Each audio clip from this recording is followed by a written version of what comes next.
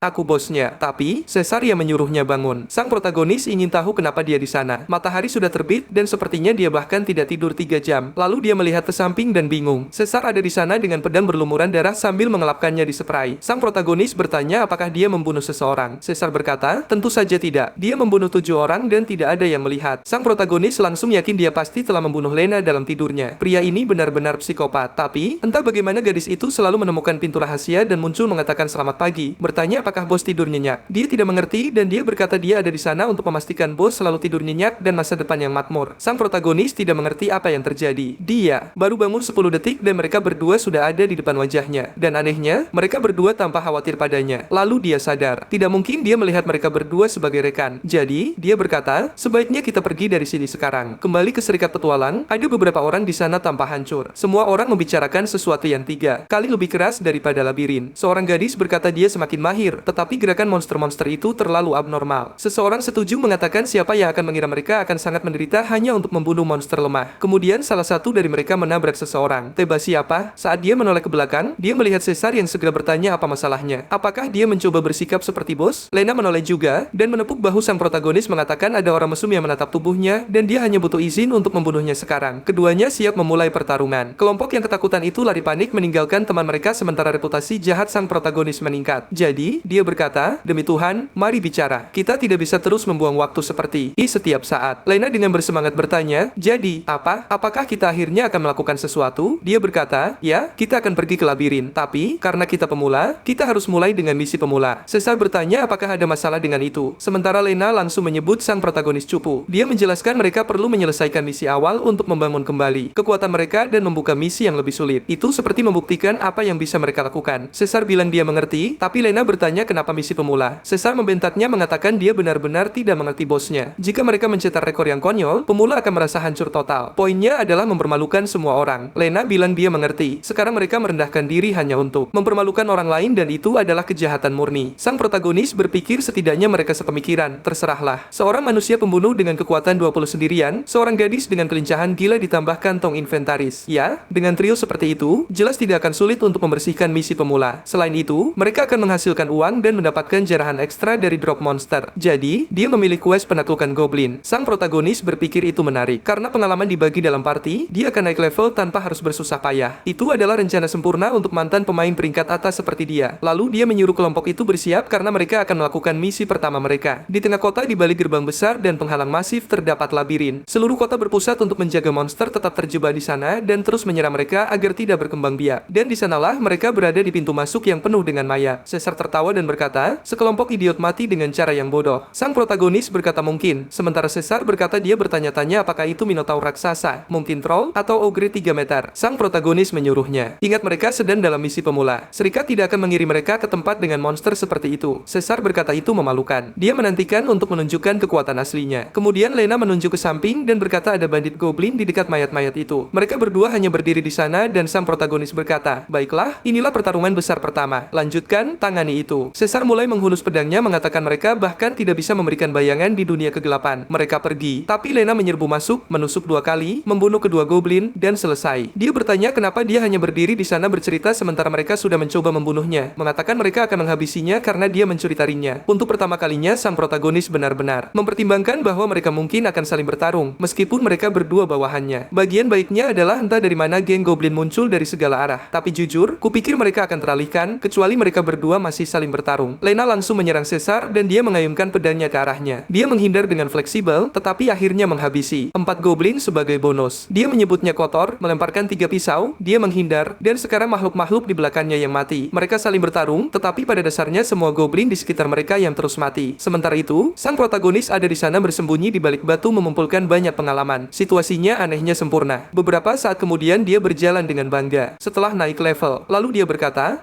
kalian berdua berperilaku sangat baik." Karena dia melihat Lena, dia berkata bos sedang memujinya dan dia sudah mencoba memulai pertarungan lagi. Sang protagonis berkata, "Aku memuji kalian berdua. Oke, cobalah bekerja sama sedikit juga." Dia berkata, "Baik." Dia akan menahan diri agar si pembunuh itu bisa berguna untuk sesuatu. Kemudian sang protagonis berkata, "Itu cukup. Mereka membuang energi dan membakar waktu untuk sesuatu yang tidak penting. Bagaimana mereka bisa berpetualang lebih dalam ke labirin jika mereka terus bertindak seperti ini?" Lena bertanya apakah dia akan membantu berburu dan tanpa disadari dia menjawab, tentu saja, dia adalah bosnya. Lalu dia berhenti untuk berpikir seperti, tunggu sebentar. Bukan itu yang ingin dia katakan. Tapi kemudian Caesar datang dan bertanya, "Hei bos, Anda yakin ingin berburu goblin-goblin ini? Anda pikir itu akan berhasil?" Bocah kita berpikir sinkronisasi karakter baru 40% dan itu mengerikan. Tapi dia berkata, "Kenapa tidak? Tidak bisa kehilangan moral." Caesar berkata, "Baiklah kalau begitu. Mengerti." Sekarang Lena sangat bersemangat merayakan dengan mengatakan ini pertama kalinya dia akan melihat bos bertarung. Dia yakin dia akan membuat mereka terkesan dengan kekuatan yang belum pernah terlihat sebelumnya. Dia menunjuk dan berkata ada goblin di sana. Makhluk kecil itu lebih mati daripada hidup datang dengan gemetar. Sang protagonis berhadapan muka dengan makhluk yang gemetar ini berpikir, "Oke, setidaknya aku punya pedang bagus ini, jadi terserahlah. Ayo lakukan." Hal terpenting bukanlah membunuhnya. Itu adalah gaya yang dia tunjukkan saat membunuhnya. Dia menyerang sambil berpikir jika si goblin tua kecil itu melangkah ke samping dan memukul kepalanya dengan tongkatnya. Sang protagonis menyadari makhluk itu anehnya cepat. Dia mengayun lagi, tapi bajingan itu menghindar. Untungnya baginya, pedang itu terpesona dengan efek difusi. Jadi tebasan mencapai sedikit lebih jauh dari bilahnya sendiri dan mengenai goblin itu. Tetap saja, goblin itu jatuh, telentang, terguling dengan dada berdarah, dan lari. Bocah kita berpikir akan memalukan jika benda tua itu kabur. Jadi dia melempar pedangnya berputar, kecuali pedang itu jatuh ke tanah seperti sampah. Mereka berdua hanya menonton sementara goblin itu lari. Bocah kita memutuskan untuk berpura-pura tidak terjadi apa-apa. Dia mengambil pedang itu dan mulai berjalan. Tapi kemudian Caesar berkata, "Bos, Anda melampaui ekspektasi saya dengan tubuh Anda ini." Lena, bingung, berkata, "Tunggu, melampaui ekspektasi? Apakah bos benar-benar seburuk itu?" Bocah kita hanya terus berjalan tanpa mengatakan apa-apa sementara dia mencoba memikirkannya seperti, "Tunggu, tubuhnya buruk? Apakah dia sakit?" Dia tidak menjawab dan hanya pergi. Beberapa waktu kemudian mereka berada di sekitar api unggun dan suasananya aneh. Dia terus melihat sekeliling tidak mengerti. Kemudian entah dari mana dia mengangkat tangannya dan berkata dia sedang dalam fase pertumbuhan. Jadi dia akan istirahat lebih awal daripada berjaga. Caesar memanggilnya dengan julukan imut itu lagi dan berkata bos sedang sakit. Tidak bisakah dia melihat dialah yang butuh istirahat? Lena bilang dia yang termuda di sana. Caesar tidak butuh istirahat. Dia bisa terus berjaga. Kemudian sang protagonis berkata Caesar berusia 15 tahun. Dia ketakutan dengan mata lebar mengatakan tidak mungkin. Dia terlihat seperti berusia 30-an dan benar-benar kelelahan. Caesar berkata dia membuatnya tertawa. Usia tidak masalah ketika seseorang lebih lemah darinya. Sang protagonis berkata cukup. Lena, gunakan kemampuan pelacakanmu untuk menemukan jalan karena kau seorang bandit kan? Tapi dia bilang sayangnya, dia tidak pernah mempelajari satupun dari itu. Dia pikir itu aneh. Tunggu, kau mengabaikan semua keterampilan navigasi dari kelas bandit dan dia berkata ya. Jadi apa yang kau pelajari? Dia bilang dia belajar bersembunyi, menyusup, dan membunuh. Itu saja, tidak ada yang lain. Caesar marah sementara sang protagonis berpikir mereka kacau. Bagaimana mereka bisa menavigasi Dungeon tanpa info? Pada akhirnya, dialah yang tetap berjaga. Yang aneh karena dia adalah bosnya dan dia hanya berdiri di sana. Tapi ketika dia menoleh ke belakang dan tidak melihat Lena, dia menyadari si idiot itu pergi dan bersembunyi. Lalu dia muncul tepat di sampingnya dengan sombong mengatakan dia merasa kasihan pada anak itu, jadi dia akan mengajarinya sesuatu yang dia sukai. Acara transfer keterampilan aktif. Dia bisa mempelajari salah satu tekniknya. Sang protagonis berpikir itu agak menarik. Dia seorang assassin. Dia bertanya, apa yang akan kau ajarkan padaku? Dia mengatakan hal terpenting yang dia tahu. Dia bertanya apakah itu cara membunuh, dan dia berkata tepat sekali. Dia menjilat pisau kecilnya, muncul di belakangnya, dan berkata rahasianya adalah menjadi cepat dan mengenai titik vital. Lalu dia menusuk dinding dan menyuruhnya melakukannya 1000 kali. Sang protagonis agak bingung, tapi karena misinya sulit dipicu, dia mulai patuh melakukan serangan sementara dia mengganggunya. Setelah 1000 kali dia kelelahan, tetapi transfer gagal. Karena dia hanya mendapat 3% kemahiran, dia menertawakannya dan mengatakan satu hal yang dia yakin, bos tidak berguna dalam membunuh. Tiba-tiba Caesar muncul di belakang mereka dan menyuruh mereka melihat ke belakang. Beberapa petualang datang. Dua pria berbelok di sudut, melihat trio itu menatap, dan segera lari. Sang protagonis menginginkan informasi dari mereka dan misi untuk menangkap mereka aktif. Jika dia tidak menangkap mereka, akan butuh waktu selamanya untuk petualang berikutnya muncul dan itu adalah satu-satunya cara untuk menemukan jalan keluar. Sang protagonis hanya berkata Caesar dan Caesar menjawab bahwa dia akan pergi menangkap mereka. Sekarang mereka lihat. Boom. Dia melangkah keluar dan langsung melesat pergi, sementara Lina hanya berdiri di sana sambil bertepuk tangan. Dia bertingkah konyol dan bilang anak itu sangat berani. Sepertinya dia bahkan tidak merasa khawatir. Sang protagonis berkata, kenapa aku harus khawatir? Itu kan Caesar. Lina menyahut, bukan? Kamu seharusnya mengkhawatirkan kita. Bukankah Caesar itu buta arah? Jadi tidak mungkin dia tahu jalan untuk kembali. Setelah dia menemukan orang-orang itu, sang protagonis seketika sadar kalau Lina benar. Jika Caesar pergi terlalu jauh, mereka tidak akan pernah bisa menemukannya lagi. Jadi, sang protagonis menyuruh Lina untuk segera melacaknya. Tapi dia memutuskan ikut pergi juga, karena Lina sendiri pun tersesat. 3 menit kemudian, sang protagonis terkapar di tanah karena kelelahan. Lina yang bingung bertanya apakah dia mengidap penyakit di mana jika dia terlalu memaksakan diri. Jantungnya akan meledak. Dia menyuruh Lina tenang, dia tidak akan mati. Lina berkata, mungkin saja, tapi sekarang kita tamat. Tidak ada yang bisa kita lakukan. Kita hanya bisa berdoa semoga dia menemukan para petualang itu. Tepat saat itu, sistem mengumumkan bahwa Caesar Caesar telah menemukan mereka. Sang protagonis menyuruhnya tenang. Mereka tidak perlu khawatir. Lina bertanya apakah dia yakin, karena bagaimanapun mereka masih harus mencari Caesar. Sang protagonis menyuruhnya rileks. Meski Caesar bodoh, para petualang yang dia tangkap seharusnya bisa menuntun mereka kepadanya. Lina menjadi senang dan berkata akhirnya mereka punya seseorang di tim yang bisa melacak sesuatu. Namun tiba-tiba sang protagonis mengganti topik dan bertanya apa yang ingin dia lakukan setelah keluar dari sini. Lina tidak mengerti. Dia bilang kesediaan Lina mengajar skill sangatlah mengagumkan. Jadi dia ingin memberinya sesuatu. Lina menjadi emosional dan berkata bosnya sangat baik karena itu berarti dia harus membayar banyak makanan. Sang protagonis merasa aneh. Kenapa para bandit di kota ini semuanya kelaparan? Dalam hatinya dia berpikir Lina pasti menjalani hidup yang berat, yang mana itu sempurna karena harga makanan sangat murah dan jauh lebih mudah membayar budatnya. Maksudnya para anak buahnya dengan makanan. Namun kemudian muncul peringatan. Caesar membunuh seorang petualang. Sang protagonis baru ingat detail kecil itu. Caesar bakal membunuh semua orang. Dan tepat saat itu, Lina menunjukkan bahwa ada lebih banyak petualang. Satu kelompok utuh. Sang protagonis menatap geram sementara Lina malah bersemangat. Dan ya ampun, dia sudah mencabut belatinya. Sebuah anak panah menghantam perisai. Namun mereka malah mengkhawatirkan Lina, menyuruhnya menjauh dari si anak itu karena dia terlihat berbahaya. Sang protagonis tidak paham. Sementara salah satu dari mereka memakinya, menyebutnya bajingan mengerikan yang memanfaatkan gadis muda di dalam penjara bawah tanah seperti ini. Sang protagonis masih tidak mengerti kenapa mereka berpikir begitu. Masalah besarnya adalah jika Caesar muncul sekarang. Orang-orang ini semuanya akan mati. Dia bertanya-tanya bagaimana reaksi Lina, tapi Lina malah menertawakannya. Lalu Lina menempel padanya dan berseru, "Oh, aku hanyalah gadis lemah. Pria jahat ini menculikku. Dia hampir saja tertembak." Pemanah menyuruhnya melepaskan gadis itu sekarang juga. Sang protagonis mengguncangnya, bertanya apakah dia senang, dan Lina terus tertawa. Lebih banyak belati melayang dan Zelia mendorongnya. Ke belakang membuat mereka berdua menghindar. Sang kapten berseru, "Hati-hati, orang ini bisa menghindari belati Holland. Dia punya semacam penglihatan tingkat lanjut." Holland berkata, "Jason, kau merasakannya? Aku merasa gerakan kita terbaca. Orang ini mungkin tidak selemah yang kita kira. Jadi sebaiknya kita serius dan mempertaruhkan nyawa untuk menghadapinya." Tiba-tiba sang kapten menjadi serius dan berkata, "Carl, aku harus memberitahumu bahwa aku sudah mencintaimu sejak awal." Carl tersipu malu dan menyuruhnya mengatakannya nanti jika mereka selamat. Sang protagonis di sisi lain membatin, "Apa-apaan ini? Malah ada bumbu asmara dan drama. Kenapa mereka takut padaku?" Mereka mulai menyerang sementara Lina bertanya apakah dia harus membunuh semuanya. Sang protagonis tidak ingin Lina melakukannya, tapi di saat yang sama dia tidak tahu harus berbuat apa. Lalu sebuah notifikasi muncul bahwa Caesar membunuh petualang lain dan sang protagonis mendapat sedikit XP lalu naik level. Seketika dia mendapatkan skill boss spirit. Sang protagonis merasa cukup bersemangat, tapi tingkat kemahirannya hanya 0,02%. Seorang bos dengan martabat tinggi menuntut rasa hormat dari bawahan dan menanamkan rasa takut pada musuh. Sang protagonis memancarkan sebuah aura sementara Lina bilang dia punya wajah seperti orang yang membunuh 50 orang per hari. Sang protagonis bingung dan berpikir, ekspresi macam apa yang aku buat, sementara para petualang mulai menyerbu. Dia memutuskan harus mulai bercermin, tapi itu nanti saja karena sekarang waktunya mengaktifkan harisma sang bos. Dia memberikan sebuah tatapan tajam mencoba membekukan mereka dengan rasa takut, tapi mereka masih berada tepat di depannya seolah tatapan itu tidak berguna sama sekali. Lina bertanya apa yang dia lakukan berdiri di sana seperti orang bodoh. Lina maju ke depan sementara seorang pria datang berteriak agar sampah menjijikan itu mati. Sekarang sang protagonis sadar dia berada dalam situasi berbahaya saat pria itu mengayunkan pedang. Bilahnya hampir mengenai lehernya, tapi kemudian pria itu berhenti di detik terakhir. Sang protagonis mengira gertakannya berhasil, tapi ternyata itu karena ada sosok yang berdiri di belakangnya. Itu adalah Caesar yang bertanya kenapa mereka membawa senjata mainan ke dalam labirin. Pria itu gemetar, namun sedetik kemudian dia berkata tidak akan mundur sampai Caesar mengayunkan pedang dan menghancurkan pedang Jason. Anehnya, tiba-tiba Lina mengendus dan berkata dia mencium bau darah. Dia berkata pada sang protagonis, "Sepertinya ini bukan darahnya, kan? Bagaimana menurutmu, bos?" Caesar langsung menjawab, "Bos, dua orang yang kau suruh aku ikuti tadi adalah petualang kejam yang membunuh orang lain. Itulah sebabnya aku membunuh mereka semua dan mengambil senjata mereka." Sang protagonis ragu dan berkata dia tidak paham. "Tunggu, jika mereka petualang pembunuh, kenapa kau bunuh? Sebentar, biarkan aku bicara. Lalu kenapa mereka melarikan diri?" Caesar menjawab, "Bukankah sudah jelas, bos? Saat mereka melihat wajahmu yang seperti membunuh 50 orang sehari, mereka langsung kabur ketakutan." Sang protagonis masih tidak mengerti kenapa mereka berdua terus menatakan itu. Dia berbalik ke arah para petualang. "Kalian berdua, aku punya pertanyaan." Dia memasang wajah seram dan bertanya, "Saat kalian melihat wajahku, apa yang kalian pikirkan?" Si ksatria itu berkata, "Kurasa kita tamat." Caesar mulai mendekat dengan pedang besarnya, berkata bahwa pecundang malang masih hidup dan berani bicara begitu. Menatap sang bos dan bilang kalau mereka tamat setelah diampuni adalah hal yang tidak sopan. Mereka benar-benar harus mati sekarang. Tapi sang protagonis berkata, "Tunggu, sebentar," berusaha menyelamatkan mereka. Dia berkata, "Hukuman kalian adalah membersihkan sisa darah pada senjata yang dibawa Caesar." Adegan beralih ke panel Lina yang gemetar. Dia sangat senang dan berkata bosnya sangat cerdas. Dia membuat semua orang bodoh itu bekerja untuknya. Dan sekarang ruang subdimensinya penuh. Sang protagonis berkata sudah jelas mereka harus membersihkan semuanya karena kau mengambil jarahan yang dicuri dari labirin saat masih berlumuran darah. Lebih baik jika tidak ada yang tahu dari mana mana asalnya, supaya bisa dijual lebih mahal. Tapi sekarang dia ingin tahu siapa nama bandit itu. Apakah Holland? Pria di belakang menyahut, ya, itu aku. Dia memandu mereka ke jalan keluar, tapi dia memperingatkan, dengar, penjaga di gerbang itu juga bandit. Jika mereka memeriksa barang bawaan kalian, mereka akan mengambil potongan 10%. Sang protagonis berpikir pajak pada dasarnya adalah perampokan, bahkan di dunia lain. Tapi dia bertanya, jadi apa yang terjadi jika aku menghindari pajak itu? Caesar berkata, gampang menghindarinya kalau mereka mati. Dan Lena dengan anehnya bilang dia bisa mencoba menggunakan kecantikannya. Apa-apaan? Gadis ini, sang protagonis menyuruh Holland pergi duluan dan lihat apa yang terjadi. Mereka sampai di gerbang dan penjaga bertanya, hei, kalian baru kembali dari labirin? Holland menjawab, ya,